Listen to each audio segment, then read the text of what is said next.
The stagecoach was leaving in 3 hours, and Maggie Ellis had already made her choice, until 12-year-old Will Irwin gripped her hand at midnight and whispered the words that would haunt her forever. "If you leave tomorrow, I'll never sleep again." His father stood in the doorway, silent as stone, but his eyes told a different story. In that moment, she realized, sometimes the hardest goodbyes aren't the ones you say, they're the ones you can't. Stay with me until the end, and comment your city below so I can see how far this story travels. The Montana sky burned copper and gold as the sun descended behind the Bitterroot Mountains, painting Timber Creek in shades of ending. Maggie Ellis stood at her bedroom window in Mrs. Henderson's boarding house, watching the light fade as she folded her last cotton dress into the worn carpet bag that had carried her across 3 states and into this valley 6 months ago. Her hands trembled, not from the chill that crept through the cracked window pane, but from the weight of what morning would bring. She was leaving. The decision had been made 2 weeks ago when her sister Claire's letter arrived, the ink smudged with what Maggie suspected were tears. Thomas is gone. Pneumonia took him in 4 days. The children ask for you constantly. The farm is too much for me alone. Please, Margaret, I need you. Duty, Maggie had learned early in life, was not a choice but a calling, and when your widowed sister with 3 children under 8 years old begged for help, you answered. You packed your bags, you said your goodbyes, and you climbed aboard the eastbound stage, no matter what or who you left behind.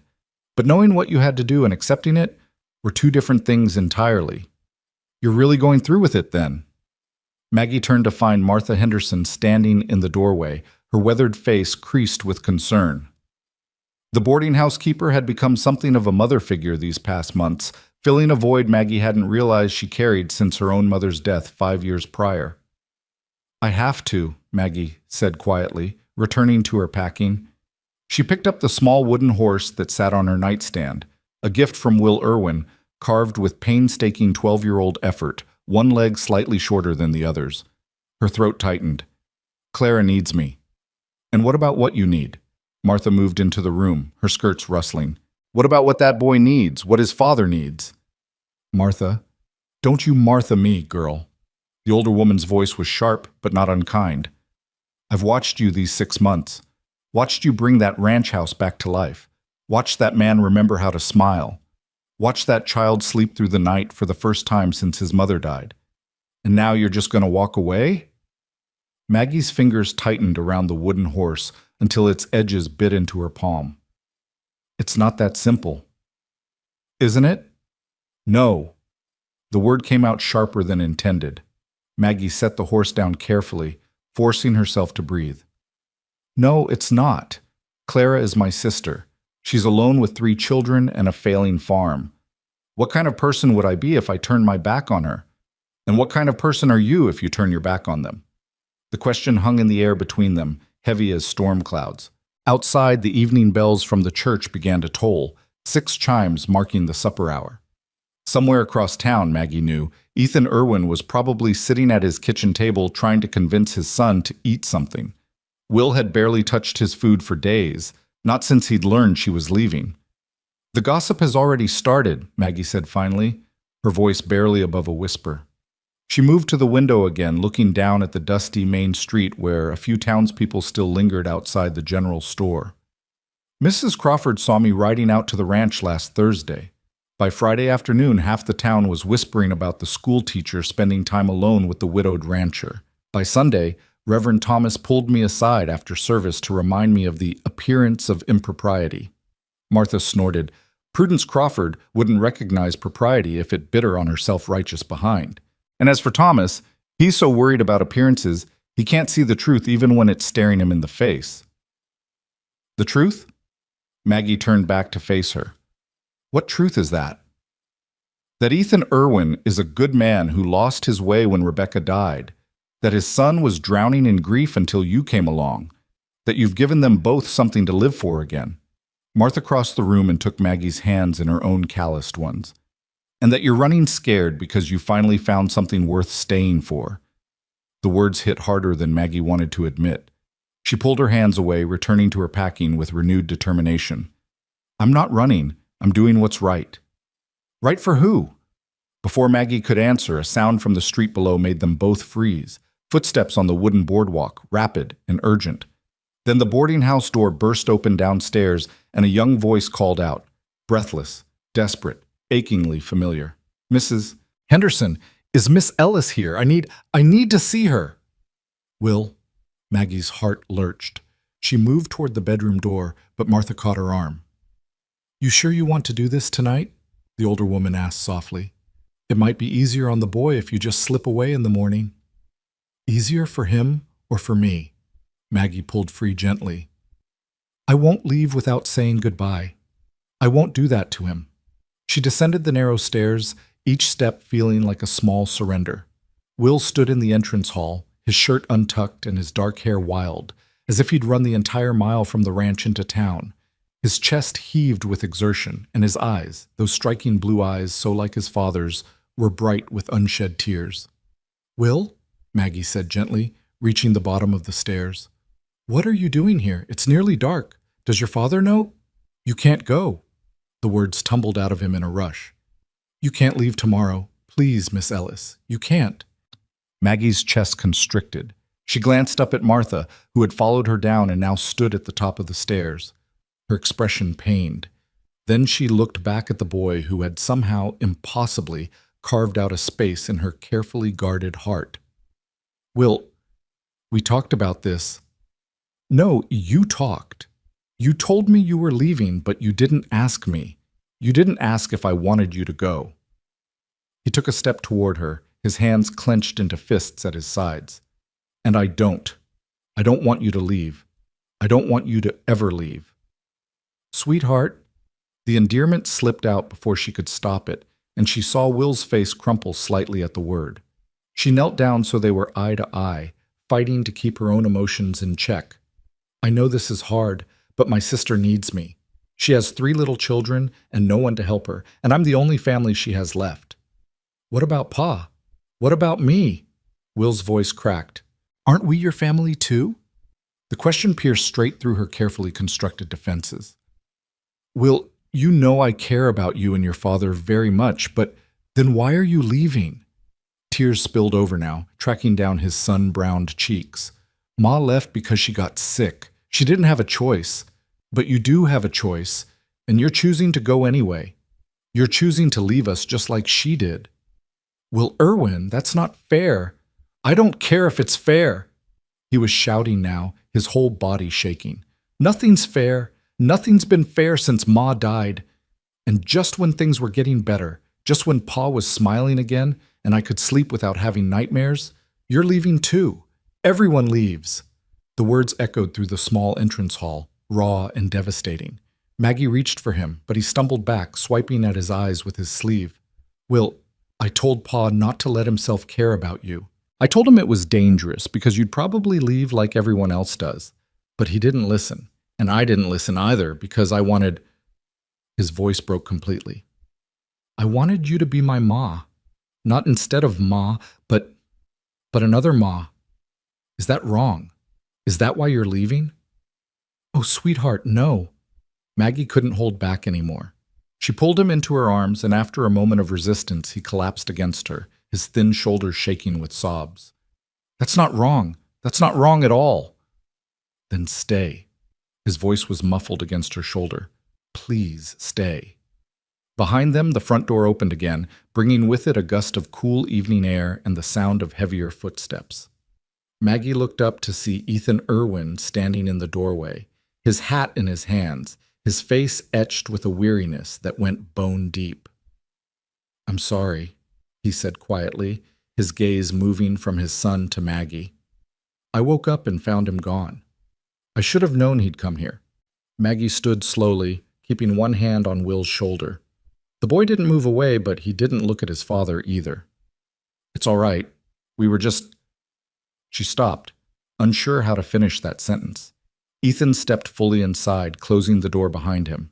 He was still in his work clothes, dusty trousers, a faded blue shirt with the sleeves rolled up. His dark hair needed cutting, and several days' worth of stubble shadowed his jaw. He looked exhausted. He looked heartbroken. He looked exactly how Maggie felt. "Will," he said gently, "it's time to go home." No. Son, I said no. Will pulled away from Maggie, turning to face his father with defiant tears still streaming down his face. I'm not leaving until she promises to stay. Will, you can't. Ethan's voice was strained. You can't ask her to give up her family for us. That's not fair to her. I don't care about fair. I care about. Will's voice cracked again. I care about her. Don't you? The question hung in the air like a held breath. Ethan's eyes met Maggie's over his son's head, and in that look she saw everything he hadn't said in the months since she'd started coming to the ranch. Everything he'd kept carefully locked away behind walls of propriety and grief and fear of being hurt again. Yes, Ethan said finally, his voice rough. Yes, I care about her. Very much. The admission seemed to cost him something. He looked away, his jaw tight. Which is why I'm not going to ask her to stay. Her sister needs her, Will. She has responsibilities. And we'll be all right. We were all right before she came, and we'll be all right after she leaves. That's a lie. Will's voice was quiet now, almost eerie in its flatness. We weren't all right before. You barely talked. You barely ate. You worked yourself until you couldn't stand up straight, and you still couldn't sleep. And I had nightmares every single night about Ma dying, about watching her get weaker and weaker until she was just gone. Will, Ethan's voice broke. And then Miss Ellis came, Will continued, looking between his father and Maggie. And she started teaching me in school, and she was so patient when I couldn't read the words right. And then one day she asked if she could visit the ranch, and you said yes even though I could tell you were scared. And slowly, so slowly I almost didn't notice, things got better. He turned to Maggie, his eyes pleading. You taught me to read, Miss Ellis. Really read, not just sound out the words. You helped Pa fix the broken step on the porch that Ma always wanted fixed. You brought wildflowers and put them in Ma's vases, and instead of making Pa sad, it made him smile. You told me stories about your childhood, and you listened when I told you about Ma. You didn't try to make me stop missing her. You were there. Maggie's vision blurred with tears. She wanted to speak, to say something that would make this easier, but her throat had closed up completely. And Pa, Will said, turning back to his father, tell her how you've been different since she started coming around. Tell her about how you started caring about things again. Tell her, his voice dropped to a whisper. Tell her you love her, because I know you do. I can see it. The silence that followed was suffocating. Ethan stood frozen, his knuckles white where he gripped his hat. When he finally spoke, his voice was barely audible. It doesn't matter what I feel. She has a sister who needs her. Responsibilities that... Don't hide behind my responsibilities, Ethan. The words came out sharper than Maggie intended, fueled by frustration and heartache and the terrible, wonderful truth of what Will had just said. If you have something to say to me, say it. Ethan's eyes snapped to hers, and for a moment she saw the careful control slip, saw the raw emotion beneath. What good would it do? You're leaving tomorrow. Saying it now would just make it harder. Harder than this? Maggie gestured between them, at Will standing there watching them both with desperate hope written across his young face. Harder than pretending we're all fine with this? Harder than lying to ourselves and each other? I'm not lying. Then what do you call it? Maggie took a step toward him, her own walls crumbling. These past 3 months, Ethan. Every Sunday dinner, every evening on the porch after Will went to bed, every conversation that lasted until the stars came out, every time you looked at me like I was something precious, something worth... She stopped, forcing herself to breathe. Was any of that real? Or was I just convenient? Someone to help with your son and make your house feel less empty? You know that's not true. Ethan's voice was low, urgent. He moved closer, and she could see the pain etched in every line of his face. You know you're more than that, so much more. Then tell me. The tears came now, hot and fast. Tell me what I am to you. Because I need to know, Ethan. I need to know if walking away tomorrow is the right thing to do, or if I'm making the biggest mistake of my life. The words hung in the air between them, raw and desperate. Martha, still standing at the top of the stairs, quietly slipped away, giving them what privacy she could. Will looked between his father and Maggie, holding his breath. Ethan set his hat down on the small table by the door. When he looked up at Maggie again, his blue eyes were bright with unshed tears. "You want to know what you are to me?" he asked quietly. "You're the reason I get up in the morning. You're the reason I care about fixing the ranch house, about planning for next year's harvest, about any kind of future at all. When Rebecca died, I thought I buried my heart with her. I thought I'd never, could never, feel anything like that again."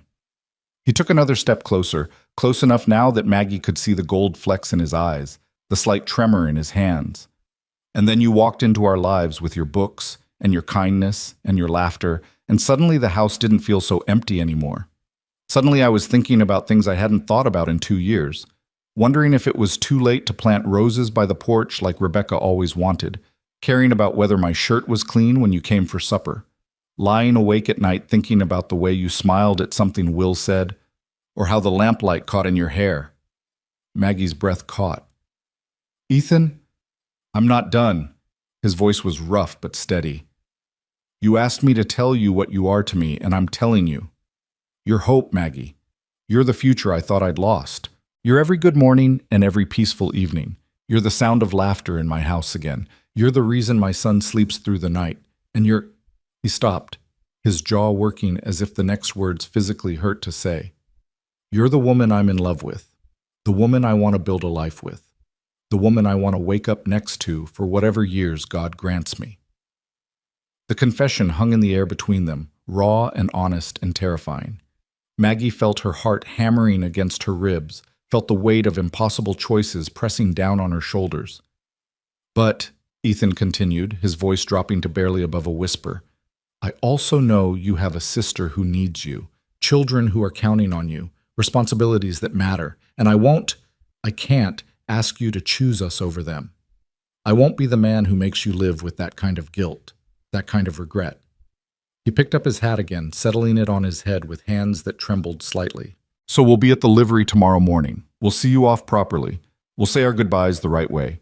And then you'll get on that stage and you'll go to your sister and you'll do what needs to be done. Because that's who you are, Maggie. That's one of the things I love about you. You do what's right, even when it costs you everything." He turned toward Will, reaching out a hand. "Come on, son. It's time to let Miss Ellis finish her packing." But Will didn't move. He stood there, looking at Maggie with an expression far too old for his 12 years. "Is he right?" the boy asked quietly. "Do you have to go, or do you want to go?" "Will," Ethan started. "No, Pa. It's a fair question." Will kept his eyes on Maggie. "Because if you have to go, if your sister really needs you and there's no other way, then I'll understand. I won't like it, but I'll understand. But if you're going because you think you should, or because you're scared, or because the town gossips won't leave you alone," he took a shaky breath, "then I think you should know something. I think you should know that if you leave tomorrow, I don't think I'll ever sleep right again. Not because I'm trying to make you feel guilty, but because it's true. When you're here, I feel safe. When you're here, I can close my eyes and not see Ma dying. I can dream about good things instead of scary things. And I think Pa feels the same way, even if he won't say it." "Will, that's enough." Ethan's voice was strained. "You can't put that kind of burden on her." "I'm not trying to burden her. I'm just telling her the truth." Will looked at his father. "Someone should. Because tomorrow morning, when that stage pulls away, it's going to be too late. And I don't want to spend the rest of my life wondering if we should have fought harder to make her stay." The boy turned back to Maggie, and she saw tears threatening to spill over again. "I know it's selfish. I know you have other people who need you, but Pa and me, we need you too. And I think maybe you need us. So I'm asking you one more time, not because I want to make you feel bad, but because I think you deserve to know. Please don't go. Please don't leave us. Please stay." The final word broke on a sob, and this time when Maggie reached for him, he came willingly, burying his face against her shoulder. She held him tight, her own tears falling freely now, and over his head she met Ethan's eyes. The man she'd come to love stood there in the dim entrance hall, his own face wet with tears he wasn't even trying to hide anymore, and in that moment, Maggie felt something shift inside her, felt the careful reasoning and sense of duty that had governed her whole life crack and splinter under the weight of a different kind of truth. She did need them, as much as they needed her, maybe more. "I can't promise anything," she heard herself say, her voice muffled against Will's hair. I need time to think, to figure out if there's another way." Will pulled back just enough to look at her, hope blazing in his tear-stained face. "You mean you might stay?" "I mean I need to think." Maggie gently cupped his face, wiping away his tears with her thumbs. "Go home with your father. Let me have tonight to figure things out. And tomorrow morning," she took a shaky breath, "tomorrow morning I'll give you my answer. Either way, I'll give you my answer. I promise." It wasn't the answer Will wanted. She could see that in his face. But it was all she could give right now, with her heart and her head warring inside her chest, with duty pulling one way and love pulling another. "All right," Will said finally, his voice small. "But promise you won't leave without saying goodbye. Even if you decide to go, promise you won't just disappear." "I promise." Maggie kissed his forehead, breathing in the scent of hay and sunshine that clung to him. "I won't leave without saying goodbye." Ethan moved forward then, gently pulling his son back. "Come on, Will. Let's get you home and into bed." He looked at Maggie, and in his eyes she saw gratitude mixed with resignation, hope mixed with heartbreak. "Thank you for everything." He didn't wait for a response. He guided Will toward the door, and Maggie watched them go, feeling like every step they took away from her carved out a piece of her heart. At the threshold, Will turned back one more time. "Tomorrow," he said simply. "You promised." "Tomorrow," Maggie confirmed, her voice thick with tears. And then they were gone, the door closing behind them with a soft click that sounded like an ending. Maggie stood alone in the entrance hall, listening to their footsteps fade down the boardwalk, listening to the distant sound of a horse being mounted, and then the rhythmic clop of hooves moving away into the night. "Well," Martha said from the top of the stairs, making Maggie jump. She'd forgotten the older woman was still there. "That was quite a scene." Maggie turned to look up at her, feeling wrung out and exhausted and more confused than she'd ever been in her life. "I don't know what to do, Martha." "Don't you?" The older woman descended the stairs slowly, her expression kind but knowing. "Seems to me you knew the moment that boy asked you to stay, maybe even before that. You're just scared to admit it." "Of course I'm scared." The words burst out of Maggie like a dam breaking. "I'm terrified. What if I stay and it doesn't work out? What if the town never accepts us? What if something happens to Ethan and I lose him too? What if Will grows up resenting me for trying to replace his mother? What if my sister never forgives me? What if I'm making a mistake that ruins everyone's lives?" Martha waited until the flood of words subsided, then reached out and took Maggie's hands in hers. "What if you go? What if you spend the rest of your life wondering what might have been? What if you let fear steal your chance at happiness? What if tomorrow you get on that stage and realize 5 miles down the road that you left your heart behind?" "But Clara is a grown woman with friends and neighbors. Clara has options, and more than that," Martha squeezed her hands gently, "Clara would want you to be happy. You know she would. She'd never want you to sacrifice your own future out of guilt." "How do you know?" "Because she's your sister. Because she loves you." Martha smiled sadly. "Write to her. Explain. Offer to send money to hire help on the farm. But don't throw away your chance at love because you think it's what you're supposed to do." Maggie pulled her hands away, moving to the window. Outside, the street was dark now, lit only by the occasional lamp in a window. Somewhere out there, Ethan and Will were riding back to the ranch, back to the empty house that had slowly become full again over the past 6 months, back to the life she'd become part of without even realizing it. "I don't know how to choose," she whispered. "Then don't choose with your head." Martha came to stand beside her. "Choose with your heart. What does your heart want, Maggie?" The answer came swift and sure, rising up from a place deep inside her that she'd been trying to ignore for weeks. "I want to stay. I want to wake up to Will's laughter and Ethan's smile. I want to teach school and ride out to the ranch for supper. I want to help Will with his reading and fix up the ranch house and plant roses by the porch. I want a future that looks like this, full of love and laughter and family. I want to stay. I want to stay, she said aloud, and the words felt like truth, like rightness, like coming home. But even as she said them, guilt twisted in her stomach. Clara, the children, the farm, the responsibilities she'd been raised to honor above all else. Could she really turn her back on all of that? Martha seemed to read her thoughts. Go upstairs, write your sister a letter, tell her the truth, all of it, and then see what she says. Maybe there's a solution you haven't thought of yet. Maggie nodded slowly. It was a reasonable suggestion. More than that, it was a lifeline, a way to honor both her heart and her duty. She climbed the stairs to her room, lit the lamp on her small writing desk, and pulled out paper and pen. For a long moment, she sat there, staring at the blank page. Then with a trembling hand, she began to write. Dearest Clara. The words poured out of her, all the truth she'd been holding back. The grief and loneliness that had defined her life since their parents died. The unexpected joy she'd found in Timber Creek. The man and the boy who had become her family. The impossible choice she faced. I know you need me, she wrote, and I know I promised to come. But I have to be honest with you, dear sister. I know I've fallen in love. And more than that, I think I've found where I'm meant to be. I can send money to hire help for the farm. I can write letters and visit when I'm able. But if I leave tomorrow, I think I'll be leaving my heart behind. And I'm not sure I can live with that. Please understand. Please forgive me. Please tell me I'm not a terrible person for wanting to stay. She signed it, sealed it, and sat back, feeling simultaneously lighter and heavier. Tomorrow she would send it. Tomorrow she would... A soft knock on her door interrupted her thoughts. Come in, she called. Martha entered, carrying a tray with tea and bread. Thought you might need something. She set the tray down on the bedside table, then noticed the sealed letter on the desk. You wrote to her?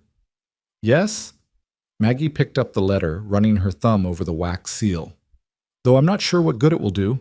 It won't reach her for at least a week, and I have to give Ethan and Will my answer tomorrow morning. Martha was quiet for a moment, then asked carefully, And what will that answer be?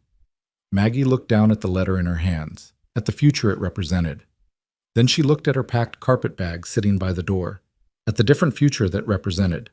2 paths, 2 lives, 1 impossible choice. But as she sat there in the lamplight, with the memory of Will's tears and Ethan's confession still echoing in her ears, she realized something. The choice wasn't actually that difficult at all. Her heart had already decided. Her head just needed to catch up. I don't know yet, she lied, because saying it out loud felt too terrifying, too final. I'll decide by morning. But she did know. Deep down, in the place where truth lived, she knew exactly what her answer would be. She just hoped it was the right one. As Martha left and Maggie prepared for bed, the clock on the mantel chimed midnight. In 7 hours, the stage would arrive. In 8 hours, it would leave. And somewhere between now and then, Maggie Ellis would have to find the courage to follow her heart, wherever it might lead. Outside her window, the Montana stars blazed cold and bright, indifferent to human struggles, indifferent to the small dramas playing out in the valley below. But if Maggie had looked up at them in that moment, she might have seen what the stars had always known, that sometimes the bravest thing you can do is stay. The question was, did she have that kind of courage? Morning would tell. Maggie didn't sleep. She lay in the darkness, watching the shadows shift across her ceiling as the hours crawled by, her mind replaying every moment of the evening. Will's desperate plea, Ethan's raw confession, the impossible weight of choosing between duty and desire, between the family that needed her and the family she'd found. At 4 a.m, she gave up on sleep entirely. She rose, dressed in the gray traveling suit she'd laid out the night before, and sat at her window watching the sky slowly lighten from black to deep blue to that particular shade of dawn gold that only existed in Montana. The town below was still quiet, just a few early risers beginning their day, the baker lighting his ovens, old Mr. Peterson opening his livery stable, a rooster crowing somewhere in the distance. The stage was due at 8. She had 4 hours. Her carpetbag sat by the door, packed and ready. Next to it on the small table sat the letter to Clara, sealed but not yet posted. 2 futures, waiting. 2 choices, demanding to be made. A soft knock interrupted her thoughts. Maggie? Martha's voice came through the door. I saw your light. May I come in? Yes? The older woman entered carrying 2 cups of coffee, the steam rising in the cool morning air. She handed one to Maggie and settled into the chair by the window, studying her face in the growing light. You didn't sleep, Martha observed. No. Did you decide? Maggie wrapped her hands around the warm cup, letting the heat seep into her cold fingers. I think I decided the moment Will asked me to stay. I don't know if I have the courage to actually do it. To stay? To choose myself. The words came out barely above a whisper. My whole life, Martha, I've done what was expected, what was proper, what was right. When Mother died, I took care of Father. When Father died, I took care of Clara. When Clara married Thomas, I taught school to support myself and send money home. I've never, not once, chosen what I wanted over what I should do. Martha was quiet for a moment, sipping her coffee. Then she said, And what do you want, Maggie? Right now, in this moment, if there were no expectations, no duty, no guilt, what would you choose? The answer rose up swift and sure. I'd stay. I'd go to that livery at 8 o'clock, and I'd tell Ethan yes. I'd tell Will he never has to worry about me leaving again. I'd write to Clara and explain, and I'd send her every penny I could spare to hire help. I'd teach at the school and ride out to the ranch for supper, and her voice cracked. And I'd let myself be happy. Just once in my life, I'd choose to be happy. Then do it. But what if... No. Martha set down her cup with a firm click. No more what-ifs, no more borrowing trouble from tomorrow. You want to know what I think? I think Clara will understand. I think she'll be hurt at first, yes, but she'll understand because she loves you and she wants you to be happy. And even if she doesn't understand right away, even if it takes time, you can't live your whole life for other people's happiness, Maggie. At some point, you have to choose your own. Maggie felt tears prick at her eyes. What if I'm making a mistake? What if you're not?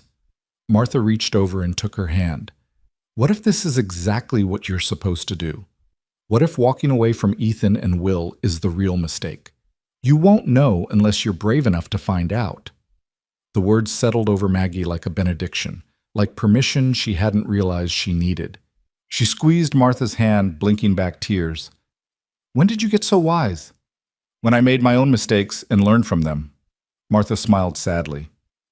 I had a chance once, to marry, to have children, to build a life with someone I loved.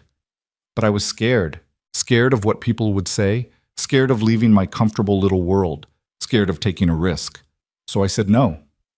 And he moved on, and I spent the next 30 years running a boarding house and wondering what might have been. She stood, moving toward the door. Don't be me, Maggie. Don't let fear steal your future. If your heart is telling you to stay, stay. After Martha left, Maggie sat alone in the growing light, feeling something shift and settle inside her chest. A decision made.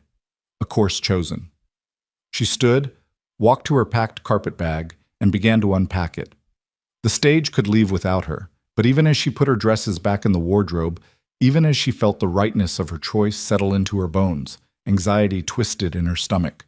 She still had to face Ethan and Will, still had to find the words to explain, still had to figure out how to navigate the future she'd just chosen. At 7:30, she descended the stairs dressed not in her traveling suit, but in her everyday dress, a simple blue cotton with small white flowers. Martha looked up from the front desk, saw what she was wearing, and smiled. You're staying. I'm staying. Saying it out loud made it real, terrifying and exhilarating in equal measure. At least, I'm going to try. I need to talk to Ethan first. She took a shaky breath. I need to make sure last night wasn't just emotion talking, that he meant what he said. He meant it. Martha came around the desk and pulled her into a tight embrace. That man has been in love with you for months. Anyone with eyes could see it. Maggie returned the embrace, drawing strength from the older woman's certainty. Then she pulled back, straightening her shoulders. I should go. They'll be at the livery soon. You want me to come with you? No, this is something I need to do alone. The walk to the livery felt both endless and far too short.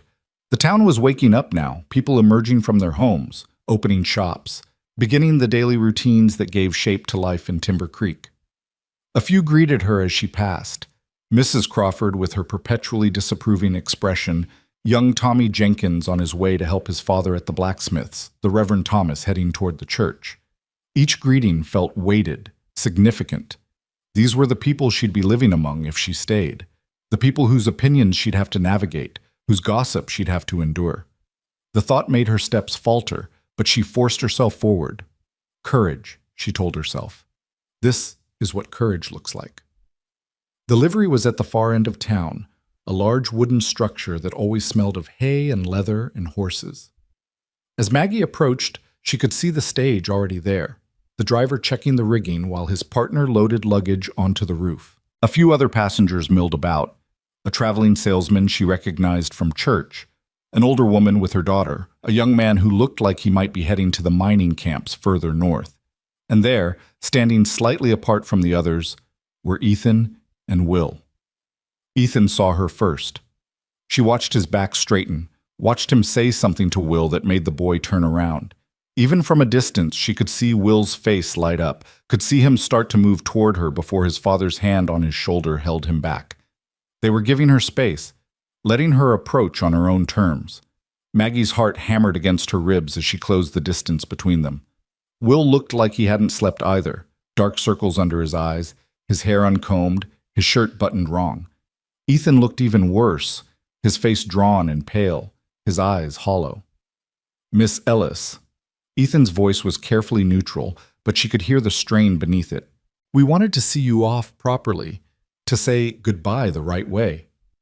About that, Maggie's voice came out steadier than she felt. She looked at Will, at the desperate hope barely contained in his young face, then back at Ethan. Could we talk? Privately? Something flickered in Ethan's eyes. Hope, fear, something she couldn't quite name. He glanced at Will, who nodded vigorously. I'll wait right here, the boy said quickly. I won't move. I promise. Ethan nodded, then gestured toward the side of the livery, away from the other passengers and prying eyes. Maggie followed, her heart in her throat. Once they were alone, sheltered by the building's shadow, Ethan turned to face her. He didn't speak, just waited, his hat in his hands, his whole body tense with barely controlled emotion.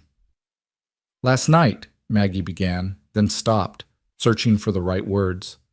Last night you said things that changed everything. I know. Ethan's voice was rough. I shouldn't have. I promised myself I wouldn't make this harder for you, but when Will asked me if I cared about you, I couldn't lie anymore. Not to him, not to you, not to myself. I'm glad you didn't. The words tumbled out in a rush. Ethan, I've been standing at my window all night, trying to figure out how to do the right thing, how to honor my responsibilities to Clara while also honoring what I feel for you and Will. And I kept coming back to the same question. What if there's a way to do both? Ethan's eyes sharpened. What do you mean? I mean, Maggie pulled the sealed letter from her pocket. I wrote to Clara last night. Told her everything, about you, about Will, about falling in love when I wasn't expecting to. And I told her I'd send money. Enough to hire help on the farm. Enough to make sure she and the children are cared for. Maggie, let me finish. She took a breath, steadying herself. I know it's not the same as being there. I know it doesn't fulfill the promise I made. But I also know that if I get on that stage, if I leave today, I'll regret it for the rest of my life. And I can't live with that kind of regret. The silence stretched between them, heavy with possibility. Ethan stood frozen, as if afraid to move, afraid to hope. Are you saying? His voice cracked.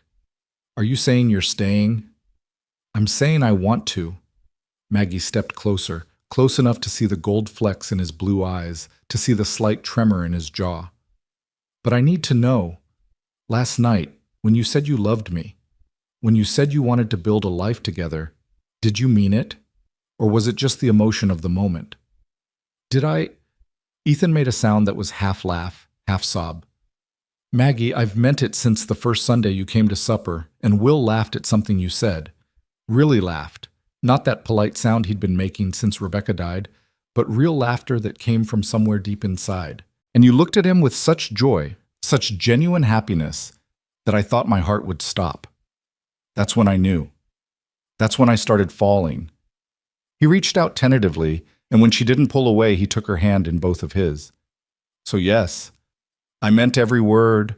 I love you, Maggie Ellis. I love your kindness and your strength. I love the way you read to Will, and don't mind when he asks you to repeat the same passage 3 times. I love how you hum when you're washing dishes and don't realize you're doing it. I love... His voice dropped to barely a whisper. I love everything about you. And if you're willing to stay, if you're willing to take a chance on us, then I swear to you, I'll spend every day of the rest of my life making sure you never regret it. Tears spilled down Maggie's cheeks. I'm scared, Ethan. I'm terrified this won't work, that the town won't accept us, that something will go wrong. I'm scared too. He squeezed her hands gently. But I'd rather be scared with you than safe without you. And as for the town, let them talk. Let them gossip. We'll know the truth, and that's what matters. But what about propriety? What about stage is leaving in 5 minutes? The driver's call interrupted them, sharp and impatient. All aboard, who's coming aboard? Maggie's breath caught, the moment of truth, the point of no return. Ethan seemed to sense her panic. You don't have to decide right now. If you need more time, if you need to go to Clara first and see for yourself that she'll be all right. No. The word came out firm and clear. No, I've already decided. She looked up at him, at this good man who'd somehow become everything to her. Ask me again. Ask you what you asked last night. Through Will. Ask me properly. Understanding dawned in Ethan's eyes. He released her hands, and for a moment Maggie thought she'd made a terrible mistake. Then he dropped to one knee right there in the dusty yard beside the livery, and her heart stopped. I don't have a ring, he said, looking up at her with such raw vulnerability that it stole her breath. I don't have pretty words prepared. All I have is the truth. Maggie Ellis, I love you. My son loves you. Our home is brighter because you're in it, and our future, any future I can imagine, has you at the center of it. So I'm asking, will you stay? Will you marry me? Will you take a chance on building something new with us?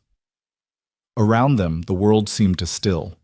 Maggie was dimly aware of the stage driver calling again, of passengers loading, of someone gasping nearby, probably one of the townspeople who'd come to watch the stage depart. But none of that mattered. All that mattered was the man kneeling before her, offering her everything. Yes. The word came out on a breath, then stronger. Yes. Yes, I'll stay. Yes, I'll marry you. Yes to all of it. Ethan surged to his feet, and then his arms were around her, and she was laughing and crying at the same time, and somewhere nearby she could hear Will whooping with joy. Ethan pulled back just enough to look at her face, his own expression transformed with happiness. You mean it? You're sure? I've never been more sure of anything. And it was true. Despite the fear, despite the guilt, despite everything, this felt right. I'm staying, Ethan. I'm home. He kissed her then, right there in front of God and the whole town, a kiss that was gentle and desperate and full of promise.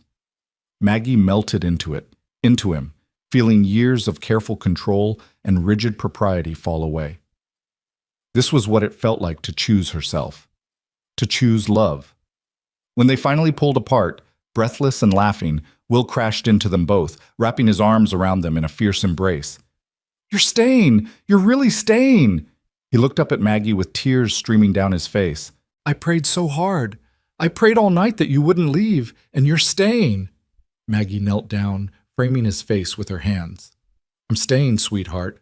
I'm not going anywhere. Not now. Not ever. Stage is leaving. The driver's final call was impatient now. Last call! Ethan straightened, one arm around Maggie and the other around Will.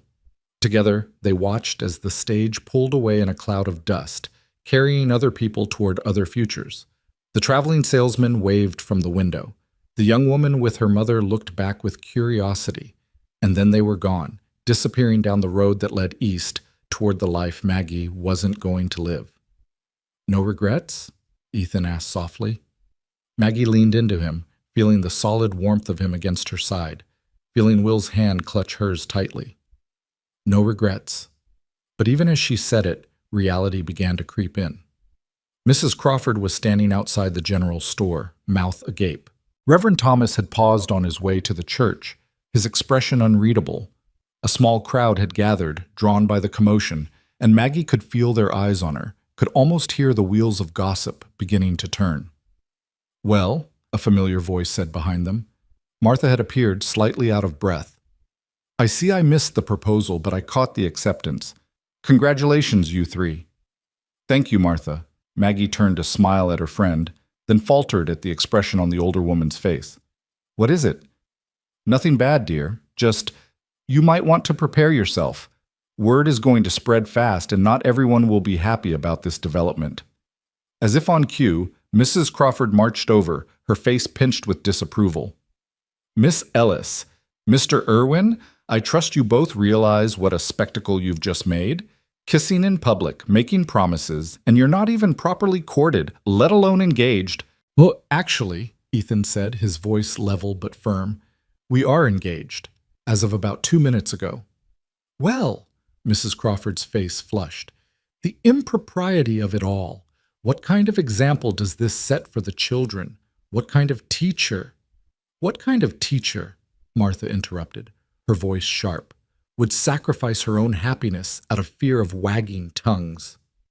What kind of town would we be if we punished people for choosing love over loneliness?" Mrs. Crawford sputtered, but before she could respond, another voice joined the conversation. "I think," Reverend Thomas said, approaching with measured steps, "that we should all take a breath before making judgments." He looked at Maggie, his expression serious but not unkind.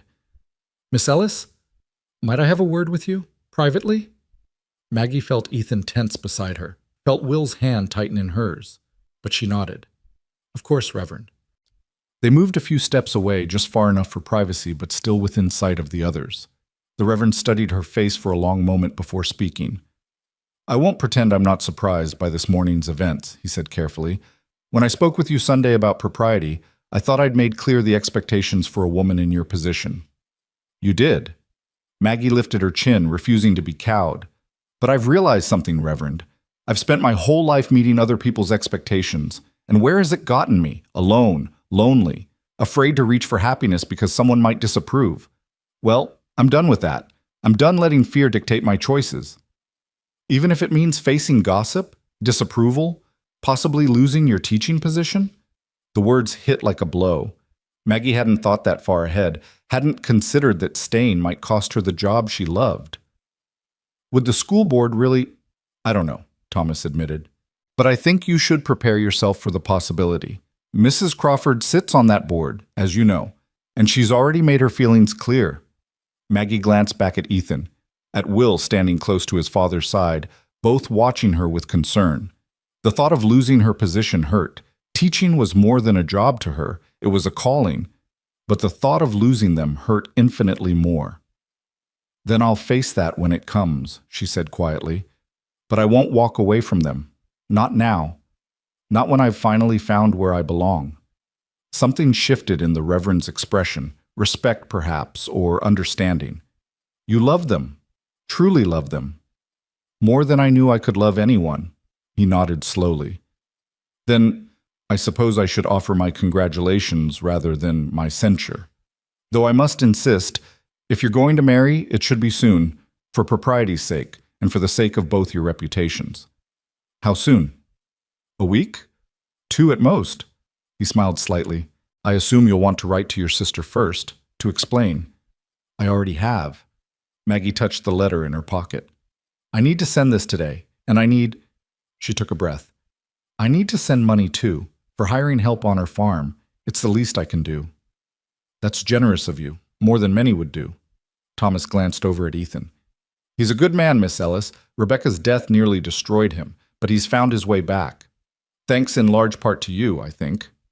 "And Will?" "That boy has grown more in the past 6 months than in the 2 years before. You've been good for them both." He paused, then added, "But be prepared. This won't be easy. There will be talk, judgment, people who can't see past their own narrow views. Are you strong enough for that?" Maggie thought about everything she'd overcome. Losing her parents, supporting herself, teaching in towns that didn't always welcome single women in positions of authority. She thought about the strength it took to walk away from duty toward love. "I'll have to be," she said simply. They returned to the others, and Ethan immediately searched her face. "Everything all right?" "The Reverend has agreed to marry us," Maggie said. "Soon, within 2 weeks." Will's face split into a grin. 2 weeks? Really? Really. Maggie looked at Thomas. "Unless you have objections." "None that matter," the Reverend said, "though I suggest you speak with the school board as soon as possible. Better they hear it from you than through gossip." After Thomas left, taking a still protesting Mrs. Crawford with him, the four of them stood in the now quiet livery yard: Maggie, Ethan, Will, and Martha. "Well," Martha said, breaking the silence, "that was quite a morning, and it's not even 9 o'clock yet." "I need to send this letter," Maggie said, pulling it from her pocket. "And I need to speak with Mr. Davies at the bank about sending money to Clara. And I should probably talk to the school board before Mrs. Crawford poisons them against me completely." "I'll come with you," Ethan said immediately. "No." Maggie squeezed his hand. "Thank you, but this is something I need to do myself. You and Will should go home, get some rest. You both look exhausted. I'll come out to the ranch this afternoon, and we can talk about everything. The wedding, the future, all of it." "You're sure?" Ethan looked uncertain. "I don't want you facing this alone." "I'm not alone. Not anymore." She smiled at him, then at Will. "I have you. I have Martha. I have people who care about me. That's more than enough." But as she watched them ride away, Ethan on his horse with Will perched behind him, both turning to wave before they disappeared around the bend, Maggie felt the weight of her decision settle fully onto her shoulders. She'd chosen love over duty. She'd chosen to stay. Now she had to deal with the consequences. "Come on," Martha said, linking her arm through Maggie's. "Let's get that letter posted and that money sent. Then we'll face the school board together." "You don't have to—" "Hush, of course I do. That's what friends are for." The post office was their first stop. Mr. Henderson, no relation to Martha, despite sharing a name, accepted the letter with a knowing look. "Heard you're staying," he said, stamping the envelope. "Congratulations. That Irwin boy could use a mother, and Ethan's been alone too long." "Thank you, Mr. Henderson." "Don't thank me. Just be prepared for what's coming. This town can be kind, but it can also be cruel, especially to those who don't follow the rules." It was a warning Maggie had heard twice now, and she was beginning to understand its weight. But she nodded, paid for the postage, and moved on. The bank was next. Mr. Davies, a portly man with spectacles and a perpetually worried expression, listened as Maggie explained her situation. She wanted to set up a regular payment to her sister, monthly installments that Clara could use to hire help on the farm. "That's quite generous," Davies said, calculating figures on a piece of paper. "Though I must say, Miss Ellis, are you certain you can afford it? A teacher's salary isn't exactly—" "I'll make it work," Maggie said firmly. "Whatever it takes." Davies studied her for a moment, then nodded. "Very well. I'll set up the transfer. First payment will go out at the end of the week." By the time they left the bank, it was nearly 11. The school board met at noon in the back room of the general store. Maggie had two choices. She could go now and wait, or she could go home and gather her courage. She chose to wait. Mrs. Crawford was the first to arrive, her expression sour. Then came Mr. Davies from the bank, followed by Doc Morrison, whose wife had been Rebecca's closest friend. Finally, Mayor Clemens, a jovial man who generally avoided conflict, took his seat at the head of the table. "Miss Ellis," he said, gesturing to the empty chair across from them, "we hear congratulations are in order." "Thank you, Mayor." Maggie sat, folding her hands in her lap to hide their trembling. "I assume you also know why I'm here." "To resign your position," Mrs. Crawford said with barely concealed satisfaction, "given your impending marriage and the impropriety of this morning's display." "Actually," Maggie said evenly, "I'm here to confirm that I intend to continue teaching. Marriage doesn't disqualify me from the position, and I believe I know I'm good at what I do." Mrs. Crawford's face reddened.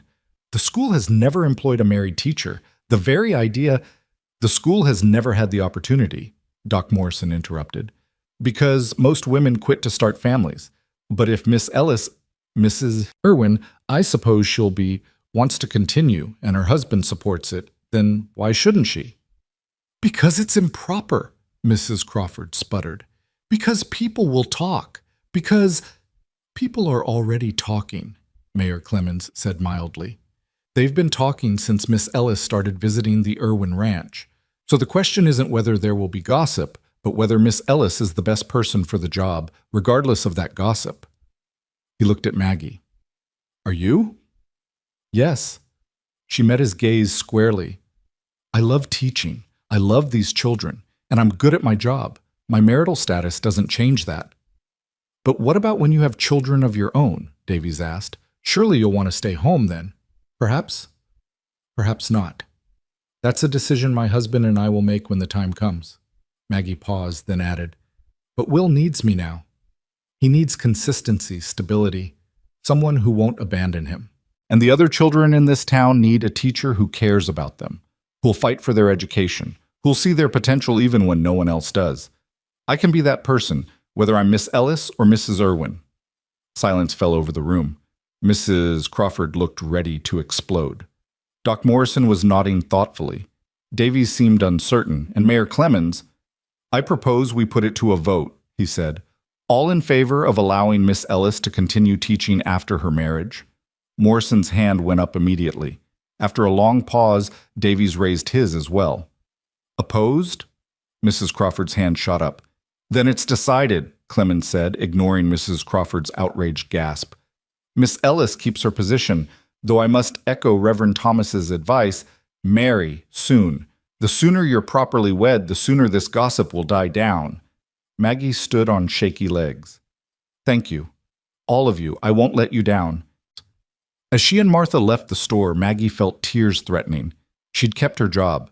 She could marry Ethan and still teach. She could have both the family she'd found and the work she loved. See? Martha squeezed her arm. I told you it would work out. One hurdle down, Maggie said. About 100 more to go. But as they walked back toward the boarding house in the noon sunshine, Maggie felt something unfamiliar bloom in her chest. Hope. Real, genuine hope for the future. She'd chosen to stay. She'd chosen love. And somehow, miraculously, it was all going to work out. By the time Maggie borrowed Martha's horse and rode out to the Irwin Ranch that afternoon, the initial euphoria of the morning had given way to something more complex, a mixture of joy and trepidation, excitement and fear. The reality of what she'd done was beginning to sink in. She'd turned her entire life upside down in the space of a few hours. She'd chosen a future she couldn't fully predict with a man she'd known for only 6 months, and a boy who'd somehow stolen her heart completely. The ranch house came into view as she crested the hill, and Maggie felt something loosen in her chest. The 2-story structure had been dark and lifeless when she'd first seen it back in March. Now, with summer flowers blooming in the beds she'd helped plant and curtains she'd helped mend fluttering in the windows, it looked like what it was, a home. Her home, if she was brave enough to claim it. Ethan must have been watching for her because he emerged from the barn before she'd even dismounted. His hair was damp, his shirt clean. He'd bathed and changed since this morning, she realized. The thought made her heart flutter inexplicably. You came, he said, reaching up to help her down from the horse. His hands lingered at her waist, perhaps a moment longer than necessary. I said I would. Maggie's feet touched the ground, but she didn't step away. This close, she could smell the soap he'd used, could see the fine lines at the corners of his eyes, marks of laughter and sorrow both. Did you think I'd changed my mind? I thought... He stopped, his jaw working. I thought maybe once you were alone, once you had time to really think about what this means, you might realize you'd made a mistake. Ethan, Maggie reached up and cupped his face with one hand, feeling the slight scratch of stubble against her palm. The only mistake I almost made was getting on that stage this morning. Everything else, this, us, choosing to stay, that's the first truly right thing I've done in years. He turned his face into her palm, pressing a kiss there that made her breath catch. I don't deserve you. That's not your decision to make. She smiled, trying to lighten the moment. Where's Will? Inside, practically climbing the walls with excitement. He's been asking every 5 minutes when you'd get here. Ethan took her hand, lacing their fingers together in a gesture that felt both natural and momentous. Fair warning, he's made plans, lots of plans, about the wedding, about where you'll sleep, about what we'll have for supper tonight to celebrate. I couldn't get him to calm down. Why would you want him to calm down? This is a happy day. Maggie let him lead her toward the house, savoring the feel of her hand in his. We should all be excited. I am excited. Ethan stopped at the porch steps, turning to face her. I'm also terrified. Maggie, Rebecca and I, we courted for 2 years before we married. We knew each other our whole lives. But you and I, we've only known each other 6 months, and most of that was just, he gestured vaguely. Suppers and conversations and me trying not to let you see how much I was falling for you. And you think that's not enough? Those suppers, those conversations, Ethan, I've learned more about you in 6 months than I learned about most people in years. I know you wake up before dawn and check on the horses first thing. I know you take your coffee black and hate beans, but eat them anyway because they're practical. I know you bite your thumbnail when you're worried and that you read Rebecca's Bible every night before bed. I know, her voice softened. I know you're a good father, a good man, and someone I want to spend my life with. Isn't that enough? Before he could answer, the front door burst open and Will came flying out, nearly tripping over his own feet in his haste. Miss Ellis, you're here! I was starting to think maybe you got lost or changed your mind or... He crashed into her with enough force to nearly knock them both over, wrapping his arms around her waist. You really stayed. You really, really stayed. I really did. Maggie ran her fingers through his dark hair, noting that it needed cutting. She'd have to do that soon, another small domestic task that made her part of their family. Did you think I'd break my promise? No. Maybe. I don't know. Will pulled back, looking up at her with eyes that held too much worry for a 12-year-old. People break promises sometimes, even when they don't mean to. The echo of his mother's death hung unspoken between them. Maggie knelt down so they were eye level. Your mother didn't break her promise, sweetheart. She didn't choose to leave you, but I am choosing to stay.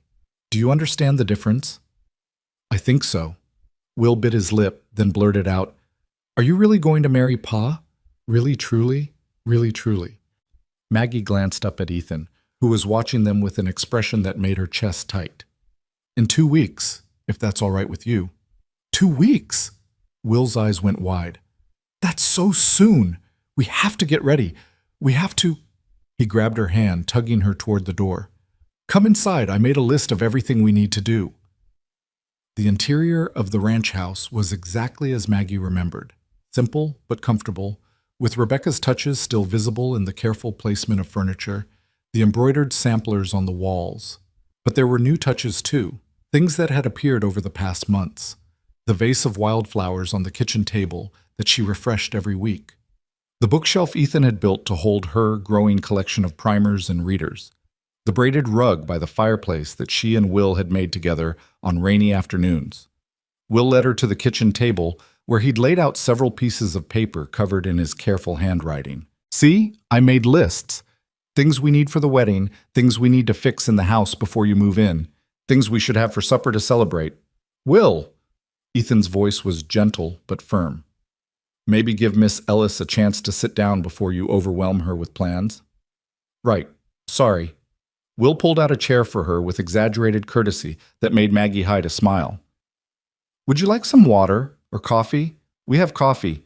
Pa made a fresh pot after we got home because he said he needed something to do with his hands or he'd go crazy waiting for you. Water would be lovely, thank you. Maggie sat, accepting the glass Will brought her, and looked at the list spread across the table.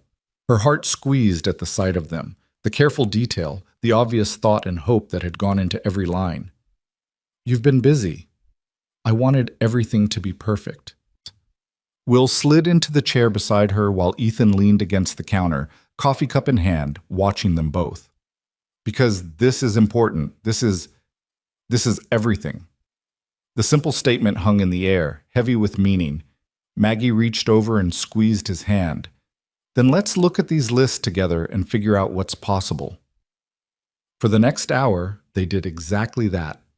Will's plans were ambitious. He wanted flowers everywhere, wanted to repaint the entire house, wanted to invite the whole town to witness the wedding. Maggie gently scaled back some of the grander ideas while validating his enthusiasm, and Ethan interjected practical considerations about time and money and what could reasonably be accomplished in 2 weeks. "What about your dress?" Will asked suddenly. "Ma's wedding dress is still in the trunk upstairs. It's really pretty, white with lace and buttons down the back. Maybe you could wear it." The suggestion was so innocent, so well-meaning, that it took Maggie a moment to find her voice. She looked at Ethan, whose face had gone carefully blank. "That's a kind thought, Will," she said carefully. "But I think your mother's dress should stay with your family. Maybe saved for when you get married someday, or for a sister if—" She stopped, realizing she was getting ahead of herself. "I can wear my Sunday dress. It's perfectly fine." "But it's not special enough," Will protested. "This is your wedding day. You should have something beautiful." "I'll be marrying your father," Maggie said softly. "That makes it beautiful enough." Ethan set down his coffee cup with a click that seemed too loud in the suddenly quiet kitchen. "Will, why don't you go check on the chickens? Make sure they have enough water." "But, please, son." Something in Ethan's tone made Will nod and scurry out the back door without further protest. Once he was gone, Ethan turned to Maggie, his expression troubled. "I'm sorry about that. About the dress. He didn't mean—" "I know he didn't." Maggie stood, crossing to where Ethan stood by the counter. "He's trying to make me feel welcome, trying to make this real. I'm not offended." "But it was thoughtless. Rebecca is—" Ethan's voice roughened. "She's always going to be part of this house, part of our lives. And I don't want you to feel like you're competing with a ghost." "I'm not competing." Maggie chose her words carefully. "Rebecca was Will's mother. She was your wife. She loved you both. And you loved her. I would never ask you to forget that or pretend it didn't matter."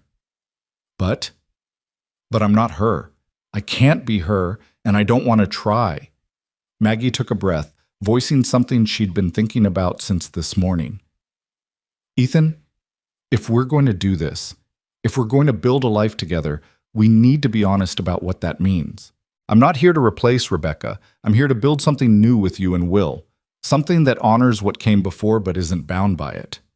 Ethan was quiet for a long moment, his blue eyes searching her face. "You've been thinking about this." "I've been thinking about a lot of things."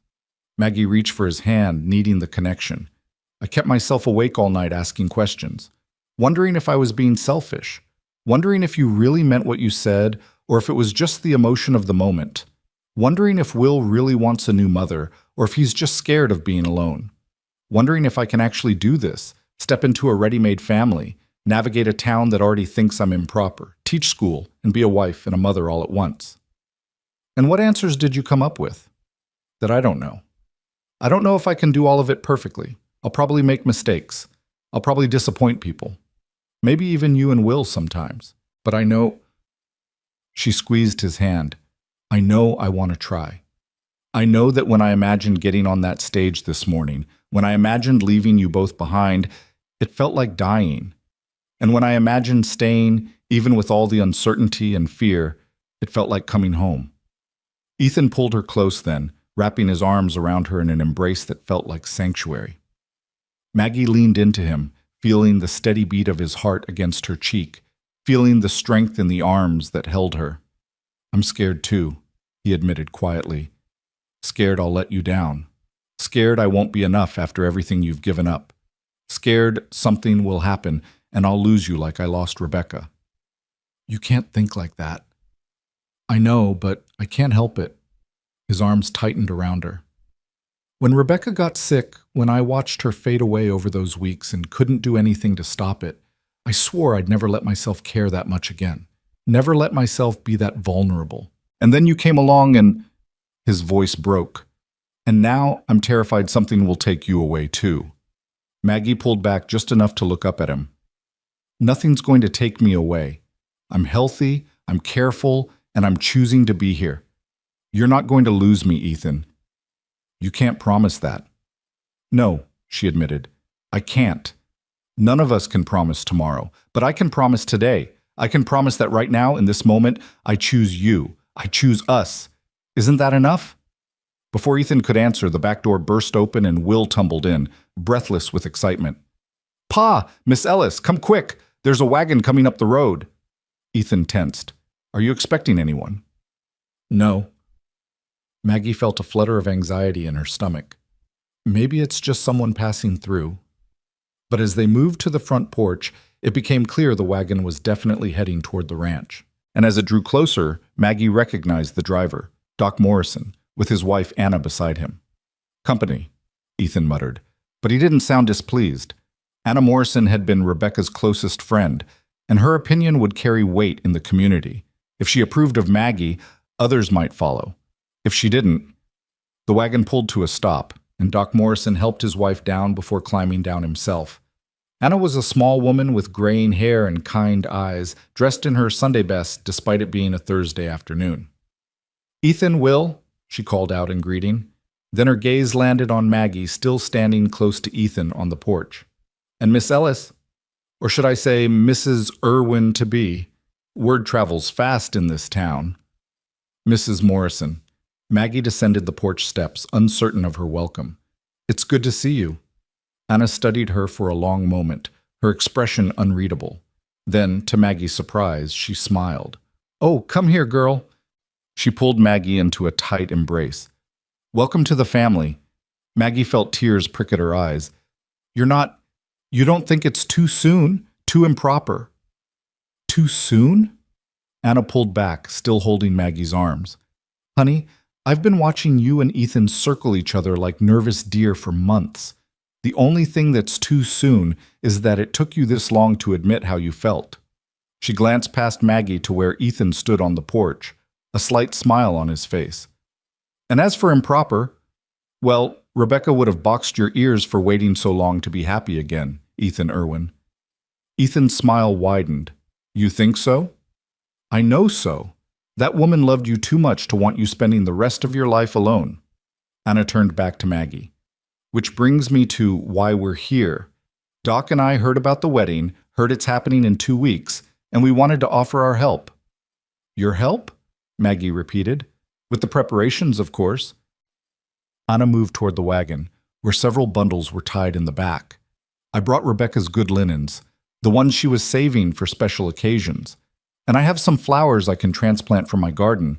And she pulled out a carefully wrapped bundle. I brought this. She unfolded the bundle to reveal a dress, simple but beautiful, made of cream-colored cotton with delicate embroidery at the collar, and cuffs. It was mine, from when I married Doc. I know it's not fancy, but I thought you might want something special to wear. Something that's yours, not borrowed or made due. Maggie's throat closed up completely. The kindness, the generosity, the acceptance implicit in the gesture. It was almost too much. Mrs. Morrison, I can't. You can and you will. Anna pressed the dress into Maggie's hands. Every bride deserves to feel beautiful on her wedding day, even brides who are too practical for their own good. Doc Morrison chuckled. She's been planning this since she heard the news this morning. Wouldn't let me have a moment's peace until we packed up and came out here.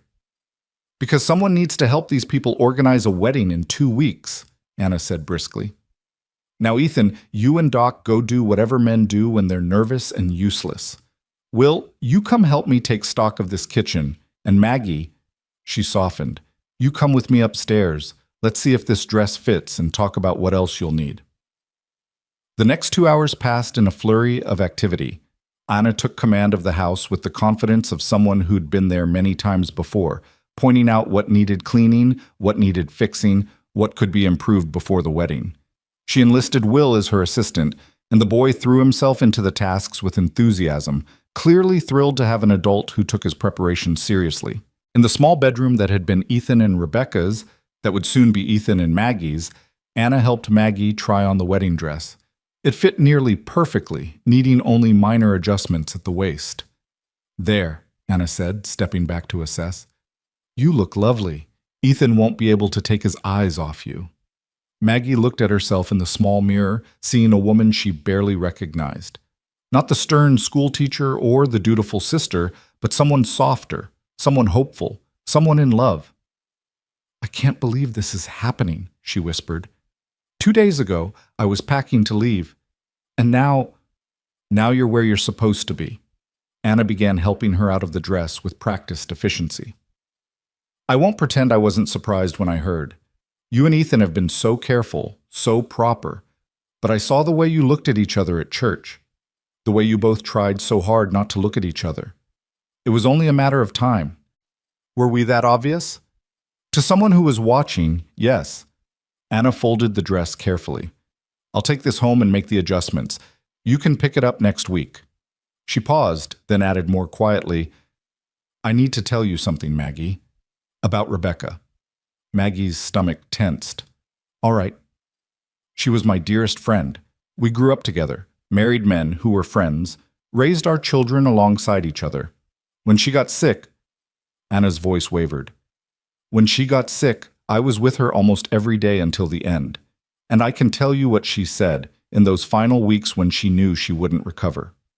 Maggie wasn't sure she wanted to hear this, but she nodded for Anna to continue. She was worried. Not about dying. She'd made her peace with that. But she was worried about Ethan and Will. Worried they'd close themselves off from the world, that they'd forget how to be happy. She made me promise to watch over them, to make sure they didn't just survive, but lived. Anna met Maggie's eyes directly. She would be glad you're here.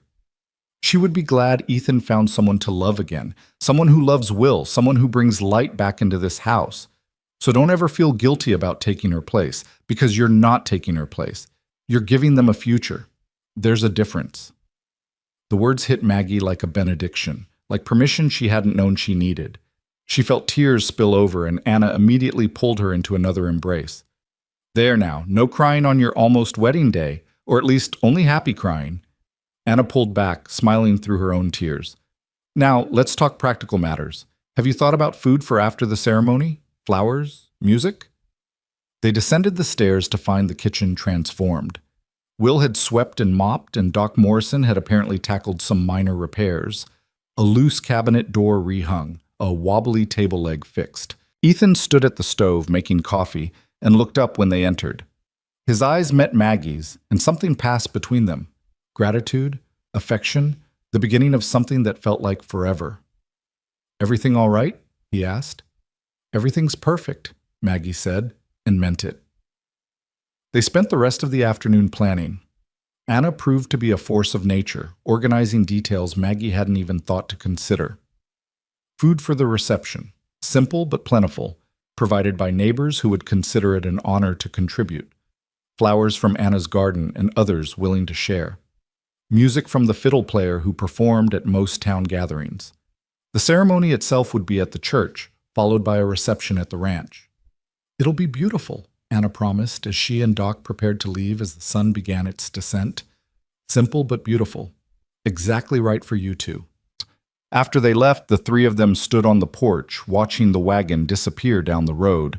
Will leaned against Maggie's side, and she wrapped an arm around his shoulders. Ethan stood on her other side, close enough that their shoulders brushed. Thank you, Ethan said quietly, for staying, for agreeing to all of this, for... He gestured at the house, at Will, at the future stretching out before them. For everything. Thank you for asking me, Maggie replied, for being brave enough to say what you felt, for giving me a reason to stay.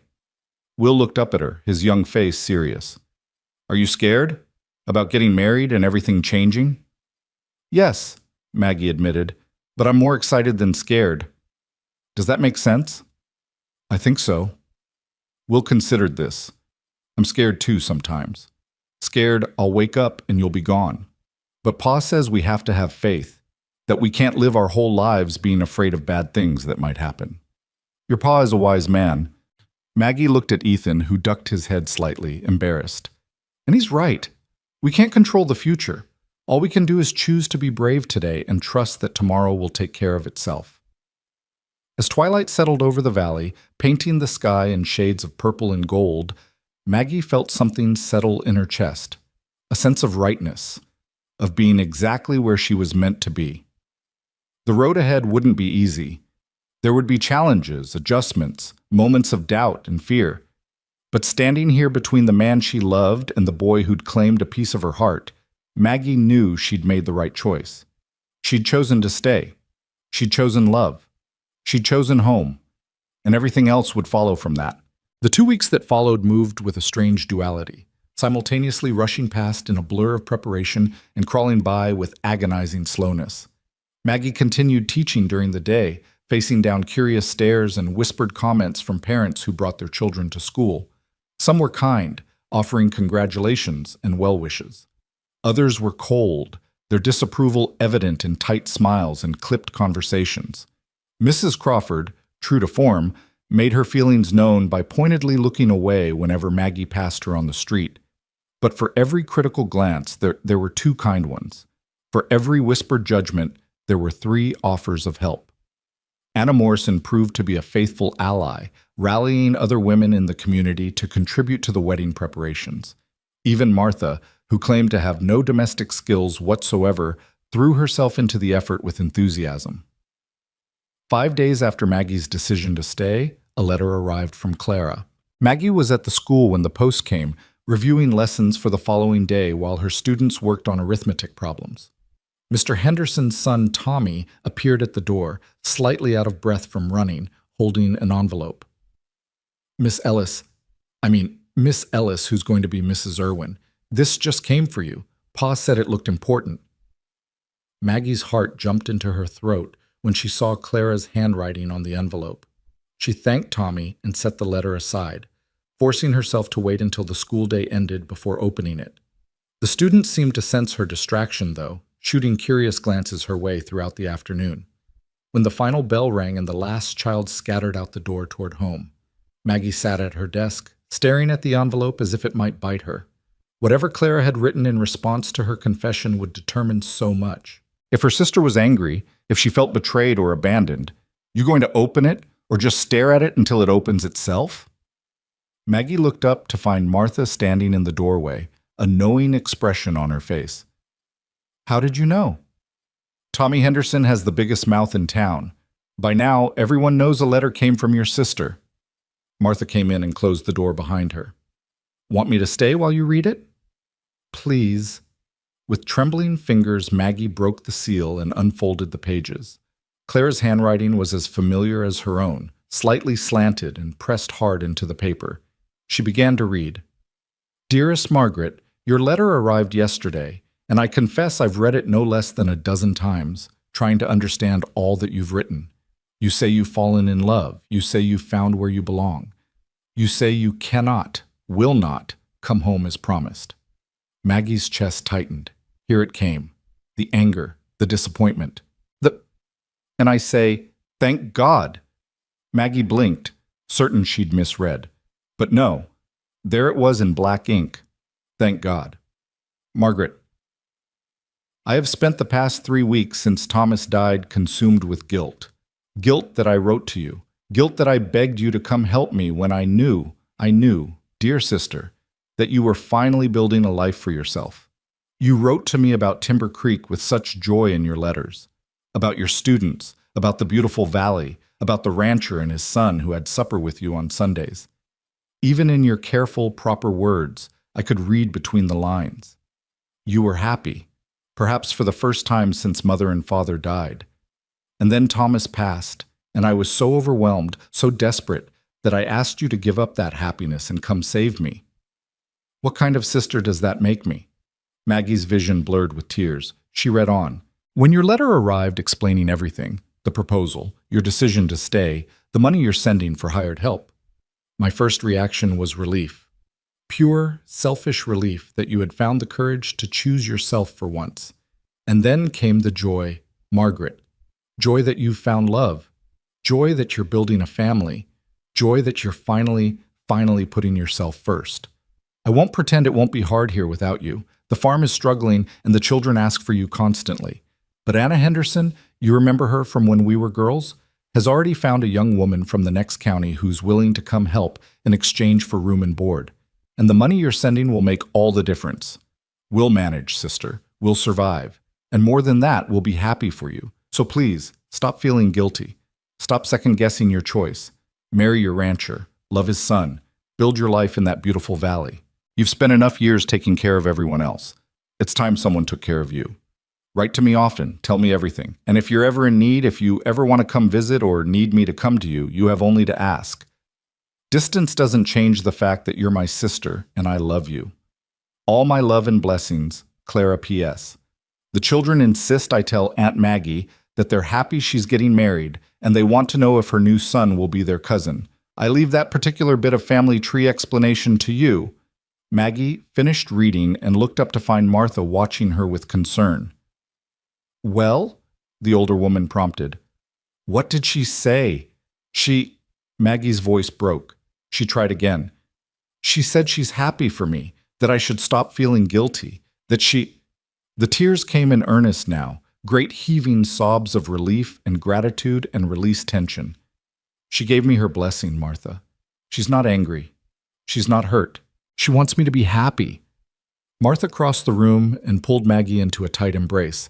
Of course she does, you silly girl. That's what people who love you do. They want you to be happy, even when it's hard for them. Maggie cried into Martha's shoulder, releasing weeks of pent-up anxiety and guilt. When she finally pulled back, wiping her eyes with her handkerchief, she felt lighter than she had in years. The last weight holding her back had been lifted. I need to show this to Ethan, she said. He needs to know that Clara understands, that I'm not abandoning her. Then let's get you out to that ranch. Martha stood, already moving toward the door with purposeful strides. I'll drive you myself. No sense wasting time when you've got good news to share.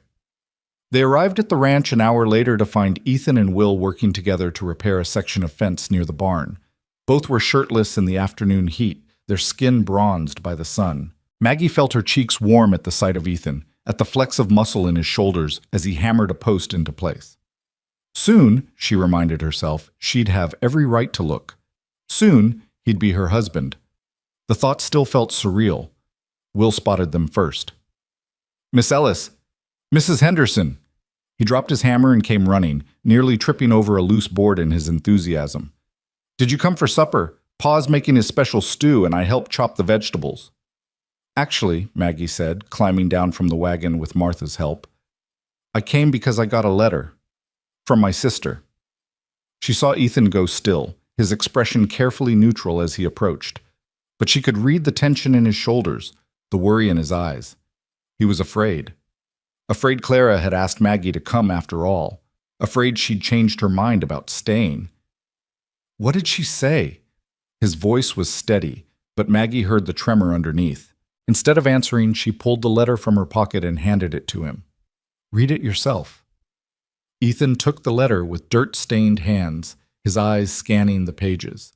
Maggie watched his face transform as he read, the tension easing, the worry melting away, something that looked like wonder taking its place. When he finished, he looked up at her with eyes bright with unshed tears. She's happy for you, for us. She is. Maggie moved closer, aware of Will and Martha watching but not caring. No more guilt, Ethan. No more wondering if I made the right choice. Clara's blessed this union, and that means, her voice caught, that means I can marry you with my whole heart, without anything holding me back. Ethan dropped the letter and pulled her into his arms, heedless of his sweaty, dirt-covered state. Maggie went willingly, pressing her face against his bare shoulder, feeling his heart race beneath her cheek. 8 more days, he murmured into her hair. 8 more days and you'll be my wife. 8 more days, she echoed, and it felt like both forever and no time at all. Will cleared his throat loudly. Does this mean we can celebrate? Because I've been waiting for good news so I could ask Pa if we could have cake for supper instead of stew. The tension broke with laughter. Ethan released Maggie reluctantly, ruffling his son's hair. Cake is not supper, Will.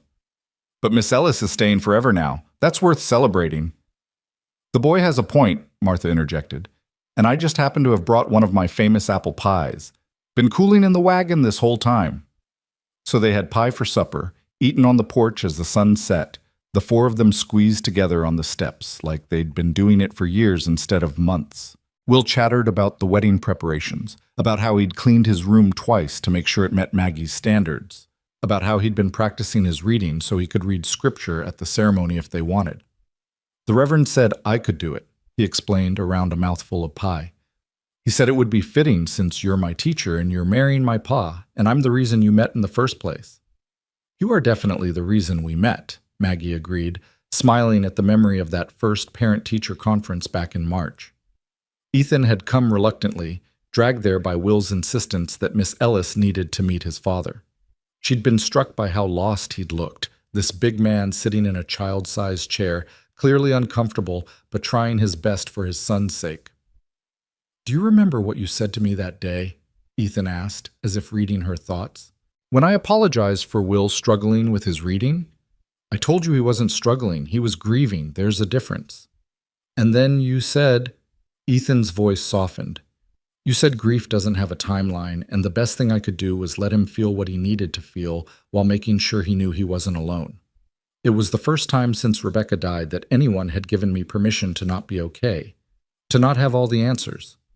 "You cried," Will added matter-of-factly, "in the wagon on the way home. You didn't think I noticed, but I did." Ethan's cheeks reddened slightly.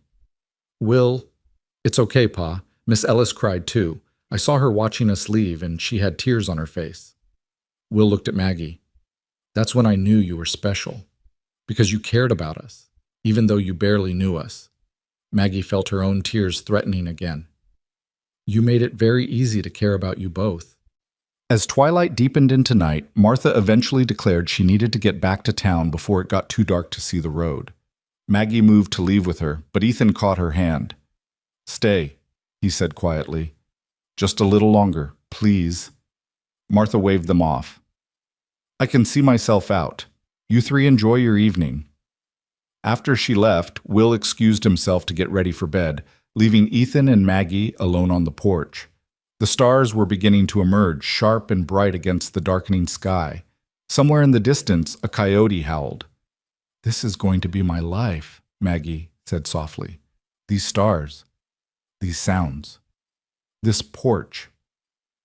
"Having second thoughts?" Ethan asked, but there was no real worry in his voice. Not anymore. Not even close. She leaned into him, letting herself savor the closeness, the rightness of it. "I keep waiting for it to feel strange or wrong or scary, but it doesn't. It just feels like coming home. That's what it is." Ethan pressed a kiss to the top of her head. Home. They sat in comfortable silence for a while, until Will called out that he was ready for bed. Maggie went inside to tuck him in, a ritual that had become theirs over the past months. She sat on the edge of his bed while he snuggled under the quilt, his eyes already heavy with sleep. 8 more days, he murmured, "and then you'll be here all the time." "All the time," Maggie confirmed, smoothing his hair back from his forehead. "Can I tell you something?" Will's voice was small, vulnerable in the darkness. "Something I haven't told Pa?" "Of course. Sometimes I forget what Ma looked like. Not completely, but her face gets fuzzy in my head, and it scares me. Because what if I forget her completely? What if having you here makes me forget her?" Maggie's heart broke for him. She thought carefully about her words before speaking. "Will, loving me doesn't mean forgetting your mother. Your heart is big enough for both of us. And if you ever feel like you're forgetting her, you can look at her picture, or ask your father to tell you stories about her, or talk to Mrs. Morrison, who knew her so well. She'll always be your mother. Nothing changes that. But you'll be my mother too, kind of, if you want me to be. But only if you want it, Will. I won't try to take her place. I'll just love you and be here for you in whatever way feels right to you." Will considered this, then nodded against his pillow. "I think Ma would like you. I think she'd be happy I have someone to take care of me, someone who doesn't burn breakfast and remembers to check if I have holes in my socks." Maggie laughed softly. "Does your father burn breakfast?" "Every single time, and he never notices my socks have holes until I complain my toes are cold." "Well then, it's a good thing I'm moving in. Someone needs to save you both from yourselves." She kissed his forehead and stood to leave, but Will caught her hand. "Miss Ellis?" "Thank you." for staying, for choosing us. Thank you for giving me a reason to stay. Ethan was waiting at the bottom of the stairs when she descended. Everything all right? Perfect. She told him about their conversation, about Will's fears and questions. He's worried about forgetting Rebecca, about whether loving me means being disloyal to her memory. I've worried about the same thing, Ethan admitted. Wondered if moving forward means leaving her behind. Does it? No. He said it with certainty. Rebecca will always be part of our story. She gave me Will. She taught me how to love, how to be a husband, how to build a life with someone. And now, he took Maggie's hands in his. Now I get to use everything she taught me to build a new life with you. That's not betrayal. That's honoring what we had by not letting it be the end. When did you get so wise? When you agreed to marry me and I realized I had to be worthy of that choice. Maggie smiled, rising on her tiptoes to kiss him. It was still new, this freedom to touch him, to be close to him without propriety, demanding distance. 8 more days, and there would be no more restraint. 8 more days, and she could call him her husband. The thought made her shiver with anticipation and a touch of nervousness. I should get back to town, she said reluctantly, before it gets any later. I'll ride with you. Make sure you get back safely. They rode together through the summer night, their horses moving at an easy pace. The valley was peaceful around them, bathed in starlight and the soft sounds of evening. When they reached the edge of town, Ethan pulled his horse to a stop. 5 more days of this, he said. 5 more days of saying goodnight and riding away. And then you'll be at the ranch, and I'll never have to watch you leave again. 5 more days, Maggie agreed. I think I can survive 5 more days. But in truth, each day that passed felt longer than the last. The anticipation built steadily, a mixture of excitement and nerves that made it hard to sleep, hard to focus, hard to do anything but count the hours until she could start her new life. 3 days before the wedding, Anna Morrison arrived at the schoolhouse with the altered dress. Maggie tried it on in the small room at the back where supplies were kept, and Anna clapped her hands in delight when she saw the result. Perfect, absolutely perfect. Ethan won't be able to speak when he sees you. I'm more worried about being able to speak myself, Maggie admitted. What if I get up there and forget my vows? What if I trip walking down the aisle? What if you stop borrowing trouble and just enjoy your wedding day? Anna interrupted firmly. You love Ethan. He loves you. The rest is just details. 2 days before the wedding, Maggie taught her last class as Miss Ellis. The students had made her cards and drawings, their childish wishes for happiness bringing tears to her eyes. Even the older boys, usually too cool for sentiment, mumbled congratulations as they left. After school, Will appeared with a wrapped package. It's from me and Pa, he explained, bouncing on his toes with excitement. But mostly from me because I had the idea and made most of it. Pa just helped with the hard parts. Maggie unwrapped it carefully to find a beautiful wooden box carved with intricate designs of flowers and birds. Inside, nestled in soft cloth, was a set of hair combs, simple but elegant, made from polished wood and inlaid with small pieces of mother of pearl. For your wedding day, Will said proudly. Pa said Ma's combs should stay with her things, so we made you your own. So you'd have something special that's just yours. Do you like them? Like them? Maggie's voice broke. Will, they're beautiful. They're perfect. I'll treasure them forever. She pulled him into a tight hug, this boy who'd worked his way so completely into her heart. When she released him, she saw Ethan standing in the doorway, watching them with an expression of such love and contentment that it took her breath away. The day before the wedding, Maggie packed up her room at the boarding house. It didn't take long. She'd never accumulated much in her years of moving from town to town, teaching wherever she was needed. A few dresses, some books, personal items that fit easily into 2 small trunks. Martha helped her, keeping up a steady stream of commentary about the wedding preparations, about the food Anna and the other women were preparing, about how half the town was planning to attend despite Mrs. Crawford's vocal disapproval. You've stirred things up, girl, Martha said with satisfaction. Got people thinking about what really matters.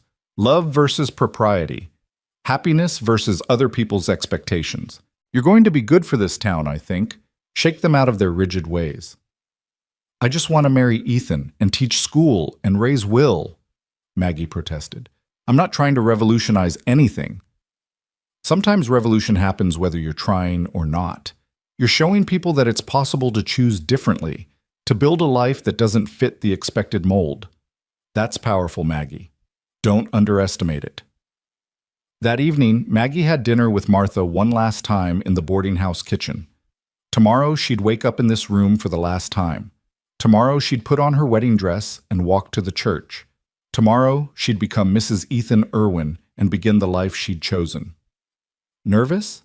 Martha asked, watching her push food around her plate. Terrified, Maggie admitted. What if I'm a terrible wife? What if I don't know how to run a household properly? What if you're exactly what Ethan and Will need? Martha interrupted. What if you're perfect just as you are? Stop looking for reasons to doubt yourself, Maggie. You've already proven you have the courage to follow your heart.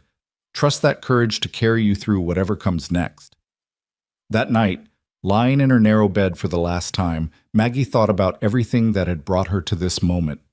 Her parents' deaths, Clara's marriage, years of teaching in different towns, always moving, never settling, the letter from Clara that had brought her to Montana, the first time she'd met Ethan and Will, the slow building of friendship into something deeper, the choice to stay. Every step had led her here. Every choice, every loss, every moment of joy and sorrow had been preparing her for this, for the life waiting just on the other side of tomorrow. She thought about Will's question from weeks ago. Did she have to go, or did she want to go? She'd answered that she wanted to stay, but lying here in the darkness, she realized the truth was even simpler than that. She didn't just want to stay. She needed to stay.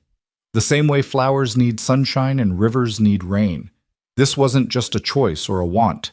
It was essential, necessary, right in a way that transcended logic or reason.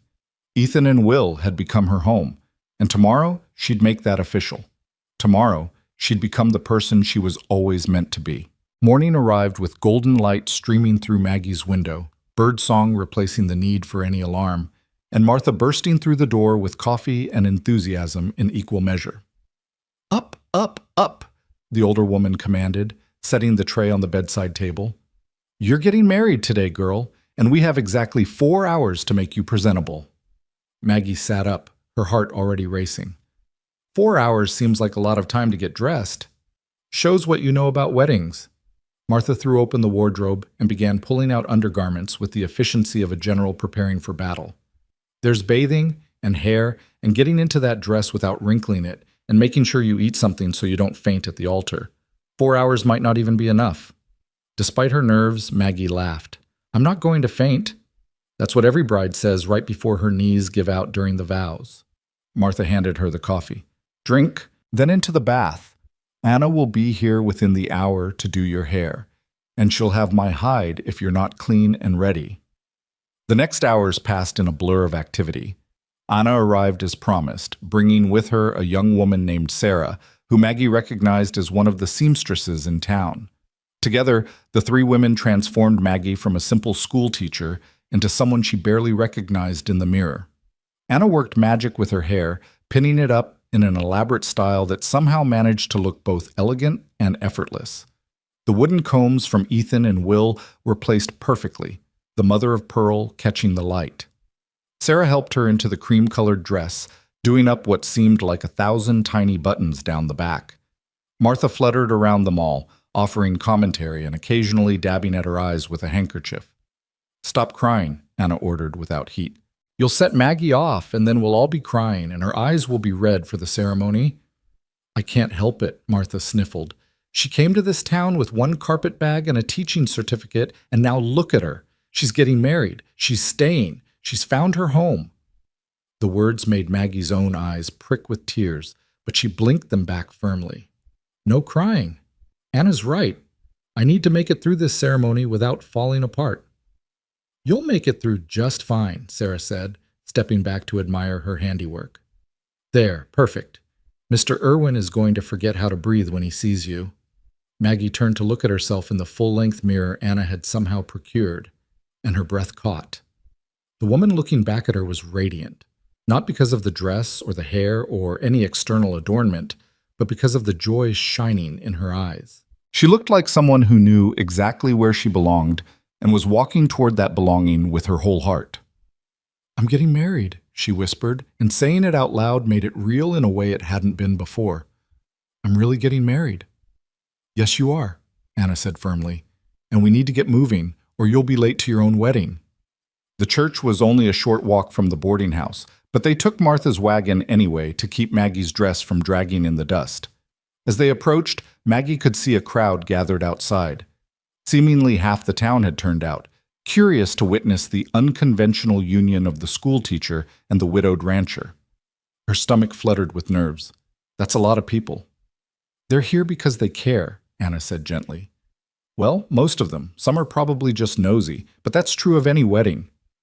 Inside the church, they found organized chaos. Doc Morrison was acting as usher, directing people to seats. The fiddle player was tuning his instrument in the corner. Reverend Thomas stood at the altar, looking calm and composed in his Sunday best. And there, near the front, stood Ethan and Will. Ethan wore a dark suit Maggie had never seen before, probably borrowed or newly purchased for the occasion. His hair was neatly combed, his jaw freshly shaved. He looked nervous and eager and impossibly handsome. Will stood beside him in his own miniature suit, practically vibrating with excitement. When Will caught sight of Maggie in the doorway, his face split into an enormous grin. He said something to his father, and Ethan turned and went completely still. Even from across the church, Maggie could see the expression on his face. Wonder. Love. A kind of reverent disbelief that made her heart squeeze tight in her chest. She smiled at him, and he smiled back. And in that moment, the whole church full of people ceased to exist. There was only him, only them, only this moment they'd somehow found their way to despite every obstacle. "All right," Anna said briskly, breaking the spell. "Maggie, you wait here with Martha. Everyone else needs to get seated so we can start this thing properly." The next few minutes were a flurry of last-minute adjustments. Anna checked Maggie's hair one more time. Sarah straightened her dress. Martha gripped her hand so tightly it almost hurt. "You're sure?" the older woman asked quietly. "Absolutely certain this is what you want?" "I've never been more certain of anything in my life," Maggie replied, and meant it with every fiber of her being. The fiddle music began.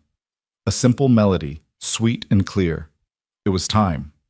Martha linked her arm through Maggie's, standing in as the closest thing to family Maggie had here. "Ready? Ready?" They began the walk down the aisle, and Maggie was suddenly acutely aware of every eye on her. She saw Mrs. Crawford in the third row, her expression still disapproving, but perhaps slightly softened. She saw the other teachers from surrounding districts who'd traveled to attend. She saw parents of her students, some smiling warmly, others looking curious. She saw Anna beaming from her seat next to Doc Morrison, but mostly she saw Ethan. He stood at the altar watching her approach, and there were tears streaming unashamedly down his face. Will stood beside him, holding a small velvet box that must contain the wedding rings, his own eyes bright with emotion. Father and son, waiting for her, wanting her, choosing her just as surely as she was choosing them. When she reached the altar, Martha placed Maggie's hand in Ethan's and stepped back. His fingers closed around hers, warm and solid and real. "You came," he whispered, so quietly only she could hear. "Did you think I wouldn't?" I was afraid I'd wake up and this would all be a dream." "It's not a dream." She squeezed his hand. "I'm here. I'm real. And I'm not going anywhere." Reverend Thomas cleared his throat, a smile playing at his lips. "Shall we begin?" The ceremony itself passed in a blur.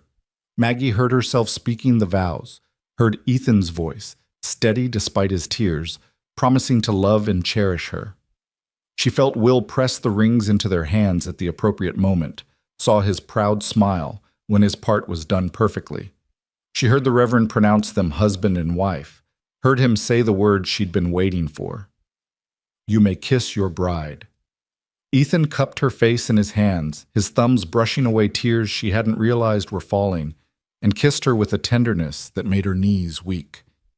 The church erupted in applause and cheers, but Maggie barely heard them. All she could focus on was Ethan, was the feeling of his lips on hers, was the knowledge that this moment, this man, this life was hers now. When they finally broke apart, both breathless and laughing, Will launched himself at them, wrapping his arms around them both. "You did it!" he shouted over the noise of the celebrating congregation. "You're married! You're really, really married!" "We really are," Ethan said, pulling his son, their son, into the embrace. "We're a family now, official and everything." The reception at the ranch was already in full swing by the time they arrived. Neighbors had transformed the yard into something magical. Tables laden with food, ribbons strung between trees, wildflowers in every available container. Someone had even built a small wooden platform for dancing. Anna Morrison orchestrated the whole affair with military precision, directing traffic and ensuring everyone had food and drink. She caught Maggie's eye across the crowd and winked, clearly pleased with how everything had come together. "I can't believe all of this," Maggie said, looking around in wonder. "All these people, all this effort." "They love you," Ethan said simply. "Both of you. You've made a place for yourselves here, and this is their way of showing it." The afternoon dissolved into celebration. There was food, so much food that the tables groaned under the weight of it. There was music, the fiddle player joined by a guitarist and a man with a harmonica, filling the air with melodies that ranged from tender to raucous. There was dancing. Maggie found herself passed from partner to partner, spun and twirled until she was dizzy with laughter. But always, she found her way back to Ethan, to the solid warmth of his presence, to the way his eyes followed her around the yard, to the smile that seemed permanently fixed on his face. "Happy?" he asked during one of their dances, holding her close despite the upbeat tempo of the music. "Deliriously." She leaned into him, not caring who saw or what they thought. "I keep waiting for something to go wrong, for this to feel too good to be true. And it just keeps feeling right, like this is exactly where I'm supposed to be." As the sun began its descent, painting the sky in shades of orange and pink, Will appeared with a surprise. He'd convinced several of the younger children to help him, and together they'd strung a banner across the porch that read, "Welcome home, Mrs. Irwin." "Do you like it?" he asked anxiously, hovering at Maggie's elbow. "I made most of the letters myself. Tommy Henderson helped with the big ones, but I did all the small ones." "It's perfect," Maggie assured him, pulling him close. "Everything about today has been perfect. Even the part where Johnny Fitzgerald's little brother knocked over the punch bowl? Even that." She laughed at the memory of the chaos that had briefly ensued. "It wouldn't be a proper celebration without at least one disaster." As evening fell and guests began to depart, calling out their congratulations and well wishes, Maggie felt exhaustion begin to set in. It had been the longest, most emotionally intense day of her life, and she was running on pure adrenaline at this point. Anna was one of the last to leave, pulling Maggie aside for a private word. "I know you're tired," she said kindly, "but I wanted to tell you something before I go. You've given those two—" She nodded toward where Ethan and Will were saying goodbye to the final stragglers. "Something I wasn't sure they'd ever find again. Hope, joy, a future worth looking forward to. Rebecca would be grateful, I know I am." "Thank you," Maggie said, her voice thick with emotion. "For everything. For the dress, for the help with the wedding, for accepting me into Rebecca's place." "You're not in Rebecca's place," Anna interrupted gently. "You're in your own place. There's a difference. This family is big enough for both of you, one in memory, one in presence. Don't ever think otherwise." After Anna left, after the last wagon had rolled away down the road, the three of them stood in the yard surveying the aftermath of the celebration. Plates and cups littered the tables. Ribbons fluttered in the evening breeze. The banner Will had made swayed gently above the porch. "We should clean up," Maggie said, but without much conviction. "We should go to bed," Ethan countered. "It's been a long day, and the dishes will still be here tomorrow." Will yawned hugely, as if on cue. "Can I stay up a little longer, please? I just want to make sure this is real. That Miss Ellis, He stopped, confused and suddenly shy. "What should I call you now?" Maggie knelt down so they were eye level, taking his hands in hers.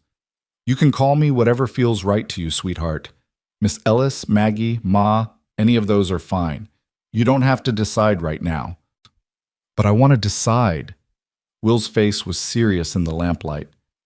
Because you're my Ma now. Not instead of my other Ma, but another one. Is that okay? Can I have two Ma's? You can have as many as your heart has room for, Maggie assured him, blinking back tears. And I would be honored, so deeply honored, if you wanted to call me Ma. Then that's what I'll call you. Will threw his arms around her neck. Ma, my Ma. I have a Ma again. Ethan had to turn away, his shoulders shaking with silent sobs. Maggie held Will close, her own tears falling freely now, and over his shoulder she met her husband's eyes. The gratitude and love she saw there needed no words. Eventually, they got Will settled into bed, though he fought sleep valiantly, clearly afraid that if he closed his eyes, this perfect day might disappear like a dream. Sleep, Maggie commanded gently, smoothing his hair back. And when you wake up tomorrow, I'll still be here. I'll be here every morning from now on. Promise? I promise. She and Ethan stood in Will's doorway for a long moment after he finally drifted off, watching the gentle rise and fall of his breathing. I never thought. Ethan's voice was rough with emotion. After Rebecca, I never thought he'd call anyone else Ma. Never thought I'd want him to. Are you all right with it? Maggie asked, suddenly uncertain. I can talk to him. Tell him to keep calling me Miss Ellis if it's too... No. Ethan turned to her, cupping her face in his hands. It's not too anything. It's perfect. You're perfect. This whole day has been perfect, and I keep waiting to wake up and find out it was all a dream. Funny, Maggie said softly. That's exactly what I keep thinking. They stood there in the hallway, holding each other, listening to the peaceful sounds of the ranch settling for the night. Somewhere outside, a horse whinnied. An owl hooted from the barn. The wind whispered through the pine trees.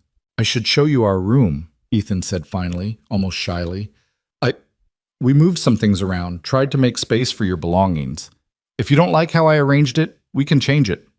The room that had been Ethan and Rebecca's, that was now Ethan and Maggie's, had indeed been rearranged. Fresh curtains hung at the windows. A new quilt covered the bed.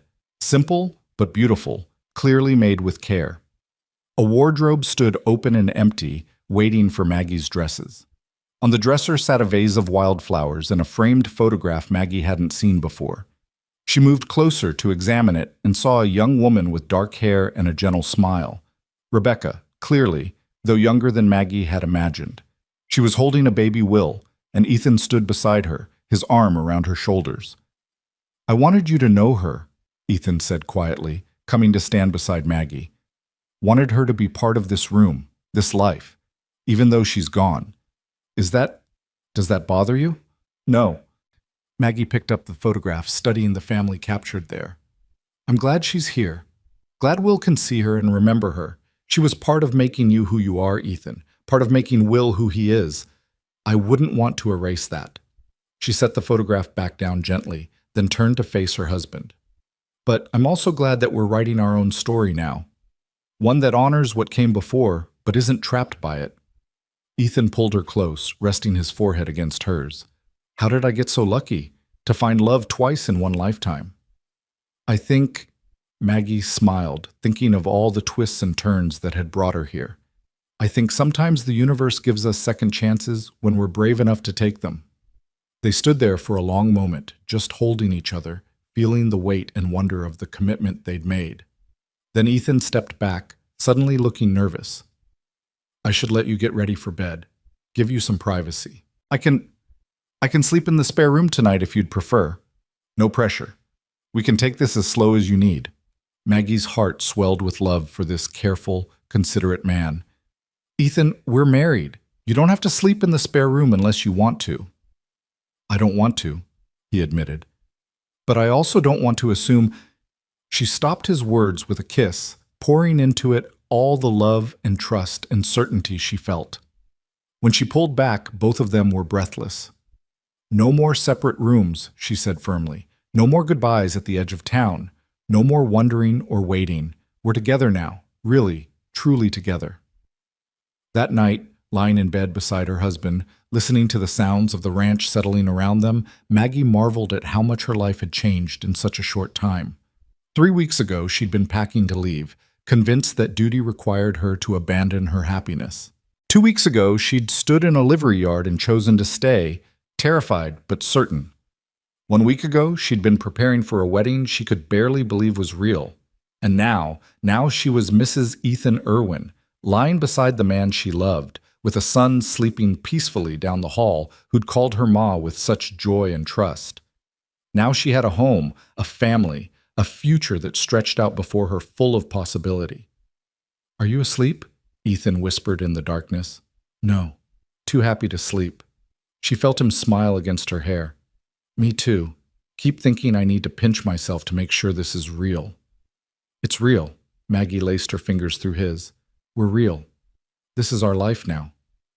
"Our life," he echoed, like he was tasting the words. "I like the sound of that." They lay in comfortable silence for a while, and Maggie felt herself finally beginning to drift towards sleep. But before she could fully surrender to it, Ethan spoke again. "Maggie?" "Thank you for staying, for giving us a chance, for being brave enough to choose us." She turned in his arms to face him, even though the darkness made it hard to see his features. "Thank you for asking me to stay, for giving me a reason to be brave, for loving me enough to let me choose. Always," he promised. "For the rest of our lives, I'll choose you. Choose us." "Then I guess we're stuck with each other," Maggie said with a smile. "Best thing that ever happened to me, getting stuck with you." The weeks that followed fell into a rhythm that felt both new and timeless. Maggie continued teaching, now riding out from the ranch each morning instead of walking from the boarding house. The students adjusted to calling her Mrs. Irwin instead of Miss Ellis, though a few of the younger ones occasionally slipped up. Mrs. Crawford maintained her disapproval, but it had less bite now that the marriage was official and proper. Even she couldn't argue that Maggie was anything but an excellent teacher, and gradually her criticism shifted from Maggie's character to more mundane complaints about the school budget and curriculum. Will flourished. The nightmares that had plagued him since his mother's death became less frequent, then rare, then disappeared entirely. He grew taller, his laughter came more easily, and his reading improved dramatically. One evening he read an entire chapter from one of Maggie's books, without stumbling once, and both she and Ethan had to excuse themselves to the porch to compose themselves. "He's going to be all right," Ethan said, his voice thick with emotion. "Really, truly all right." "He is," Maggie agreed, leaning into her husband's embrace. "We all are." The first letter from Clara arrived 6 weeks after the wedding, full of news about the farm, about the children, about the young woman who'd come to help and was proving invaluable. She wrote about missing Maggie, but being happy for her, about wanting to visit soon to meet her new brother-in-law and nephew. "I was wrong to ask you to sacrifice your happiness for my sake," Clara wrote, "but I'm so grateful you found the courage to choose yourself anyway. That's a lesson I hope to teach my own children, that sometimes the most important duty is the one you owe to your own heart." Maggie read the letter aloud to Ethan and Will over supper, and Will immediately began planning for his aunt and cousin's eventual visit. "We'll have to clean the whole house," he declared, "and I'll teach them to ride horses, and we can show them the swimming hole, and you can take a breath," Maggie said with a laugh. "We have plenty of time to plan." As autumn painted the valley in shades of gold and crimson, as the first snow dusted the mountain peaks, as the seasons turned and life continued its eternal rhythm, Maggie found herself settling into her role as wife, mother, and teacher with a contentment she'd never known before. There were challenges, certainly. Days when the house felt too small and the work too much. Moments when she missed her old independence or worried she wasn't doing enough. Times when she questioned her choices or feared she'd fail the people depending on her. But those moments were vastly outnumbered by the good ones. By the morning, she woke in Ethan's arms. By the evening, spent reading with Will by the fire. By the Sundays when neighbors stopped by for coffee and conversation. By the ordinary, extraordinary moments that made up a life well lived. One evening in late October, almost 6 months after the wedding, Maggie sat on the porch swing watching the sunset paint the sky in impossible colors. Will was doing homework at the kitchen table. Ethan was in the barn, finishing evening chores. The air was crisp with the promise of coming winter, and somewhere in the distance, geese honked as they flew south. Ethan emerged from the barn and crossed the yard to join her on the swing, settling beside her with a contented sigh. "Good day?" he asked, wrapping an arm around her shoulders. Perfect day. And it had been, in all the ways that mattered. Her students had been engaged and eager, supper had turned out well, Will had laughed so hard at something Ethan said that he'd nearly fallen off his chair. Small moments, perhaps, but they added up to something profound. "I was thinking," Ethan said slowly, "about what you said on our wedding day, about writing our own story. What about it? I think we're doing it, writing something new, something good." He paused, then added quietly, "Rebecca would be happy, that we're happy, that Will's happy. I think so too." Maggie leaned into him, savoring the warmth and solidity of his presence. "And I think she'd be glad we didn't let fear stop us from living." They sat in comfortable silence as the stars began to emerge, sharp and bright against the darkening sky. From inside the house, they heard Will call out that he'd finished his homework, and could he please have dessert now? "Duty calls," Ethan said with a smile, but neither of them moved immediately. They sat there a moment longer, reluctant to break the spell of the peaceful evening. "Ethan?" Maggie said softly. "Yes?" "Do you remember what Will said that first night, when he was trying to convince me to stay?" "He said a lot of things that night. He said if I left, he'd never sleep again." She looked up at her husband. "Do you think he still feels that way? That he needs me that desperately?" Ethan considered the question seriously. "No," he said finally. "I think he's secure enough now that he'd survive if something happened. He'd grieve, but he'd survive." He tightened his arm around her. "But I also think he'll never forget that you stayed. That when he needed someone most, when he was most afraid of being left behind, you chose him. That's a gift that will shape the rest of his life." "I hope so," Maggie said. "I hope he always knows how much he's loved, how much you both are loved." "We know." Ethan pressed a kiss to the top of her head. "Trust me, Maggie. We know." Will's voice came again from inside, more insistent now. "Ma, Pa, are you coming? I'm starving." They laughed and stood, Ethan offering his hand to help Maggie up from the swing. Together they walked toward the house, toward the light spilling from the windows, toward the sound of their son's voice calling them home. As they reached the porch, Maggie paused and looked back at the valley spread out below them, at the land that had become hers, at the life she'd built, at the future she'd chosen. She thought about the woman she'd been 6 months ago, standing at a window with a packed carpet bag, convinced she had to leave. She thought about the choice she'd made, the courage it had taken, the fear she'd had to overcome. And she thought about what she'd tell that woman if she could go back. That sometimes the bravest thing you'll ever do is stay. That sometimes choosing yourself isn't selfish but necessary. That sometimes the life you're running toward has been waiting right where you are all along. "Coming?" Ethan asked from the doorway, his hand extended toward her. "Yes," Maggie said, taking his hand, letting him pull her inside. "I'm coming home." And she was. She really, finally was. The door closed behind them, shutting out the night, holding in the warmth and light and love. Inside, Will was already dividing up the apple cake Martha had brought by that afternoon, giving himself what was clearly the largest slice until Maggie raised an eyebrow at him, and he sheepishly adjusted the portions. They ate dessert at the kitchen table, talking about nothing and everything. Will's plans for a tree fort, Ethan's ideas for expanding the garden next spring, Maggie's hopes for starting a lending library at the school. Ordinary conversation about ordinary things, made extraordinary by the simple fact that they were together. Later, after Will was tucked into bed and the house was quiet, Maggie and Ethan sat by the fire, her head on his shoulder, his fingers playing absently with her hair. "Do you ever regret it?" he asked suddenly. "Giving up your independence, tying yourself to us?" "Never," Maggie said without hesitation. "Do you regret asking me to stay?" "Never," he echoed. "You're the best thing that's happened to us. To me." "We're the best thing that's happened to me," she replied. "All of this, the ranch, the family, the life we're building together. It's everything I didn't know I needed." The fire crackled softly, casting dancing shadows on the walls. Outside, the wind whispered through the pines, carrying with it the scent of coming snow. The world turned on its axis, indifferent to the small dramas of human hearts. But here in this house, in this moment, everything felt aligned. "I love you," Ethan said quietly.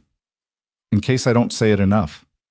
"You say it plenty," Maggie assured him, "but I never get tired of hearing it." "Good, because I plan to keep saying it for the next 50 years or so." "Only 50? She smiled against his shoulder. "Seems a bit short." "You're right, better make it forever, just to be safe." Forever sounds perfect. They sat there until the fire burned low, reluctant to end the day, to surrender this perfect moment to sleep and the inevitable demands of tomorrow. But eventually, Ethan banked the coals and Maggie extinguished the lamps, and together they climbed the stairs to their room. As Maggie settled into bed beside her husband, feeling his warmth beside her, hearing Will's soft breathing from down the hall, she felt a profound sense of gratitude wash over her. Gratitude for the courage she'd found to stay. Gratitude for the love that had welcomed her. Gratitude for this life she'd chosen, with all its imperfections and challenges and extraordinary ordinary moments. She thought of the stagecoach that had pulled away without her all those months ago, carrying other people toward other destinations. She'd watched it disappear into the distance and felt relief, not regret. And every day since had only confirmed that she'd made the right choice. This was where she belonged, not because it was easy or safe or what she'd planned, but because it was hers, because she'd chosen it with her whole heart. Because love, real, deep, transformative love, was always worth the risk. "Thank you," she whispered into the darkness. "For what?" Ethan's voice was already heavy with approaching sleep. "For giving me a reason to stay. For showing me what home feels like. For—" She paused, searching for the right words. "For being my forever." His arm tightened around her. "Always, Maggie. Always." And as she drifted off to sleep, wrapped in her husband's embrace, with her son safe down the hall and a tomorrow full of possibility waiting, Maggie Ellis Irwin understood something fundamental about the nature of courage and choice and love. Sometimes the greatest adventure isn't about going somewhere new. Sometimes it's about staying exactly where you are and building something beautiful from the ashes of fear and duty and expectation. Sometimes it's about looking at the life you've stumbled into and saying yes. Yes to love. Yes to family. Yes to the messy, complicated, perfect reality of choosing your own happiness. She'd been terrified that morning when she'd chosen to stay. Terrified of making the wrong choice, of disappointing people, of risking everything for something that might not work out. But it had worked out. Better than she'd ever dreamed possible. And now, lying in the darkness with her future secure and her heart full, Maggie understood the truth that would guide the rest of her days. Sometimes the bravest thing you'll ever do is stay. And sometimes staying is just another word for coming home.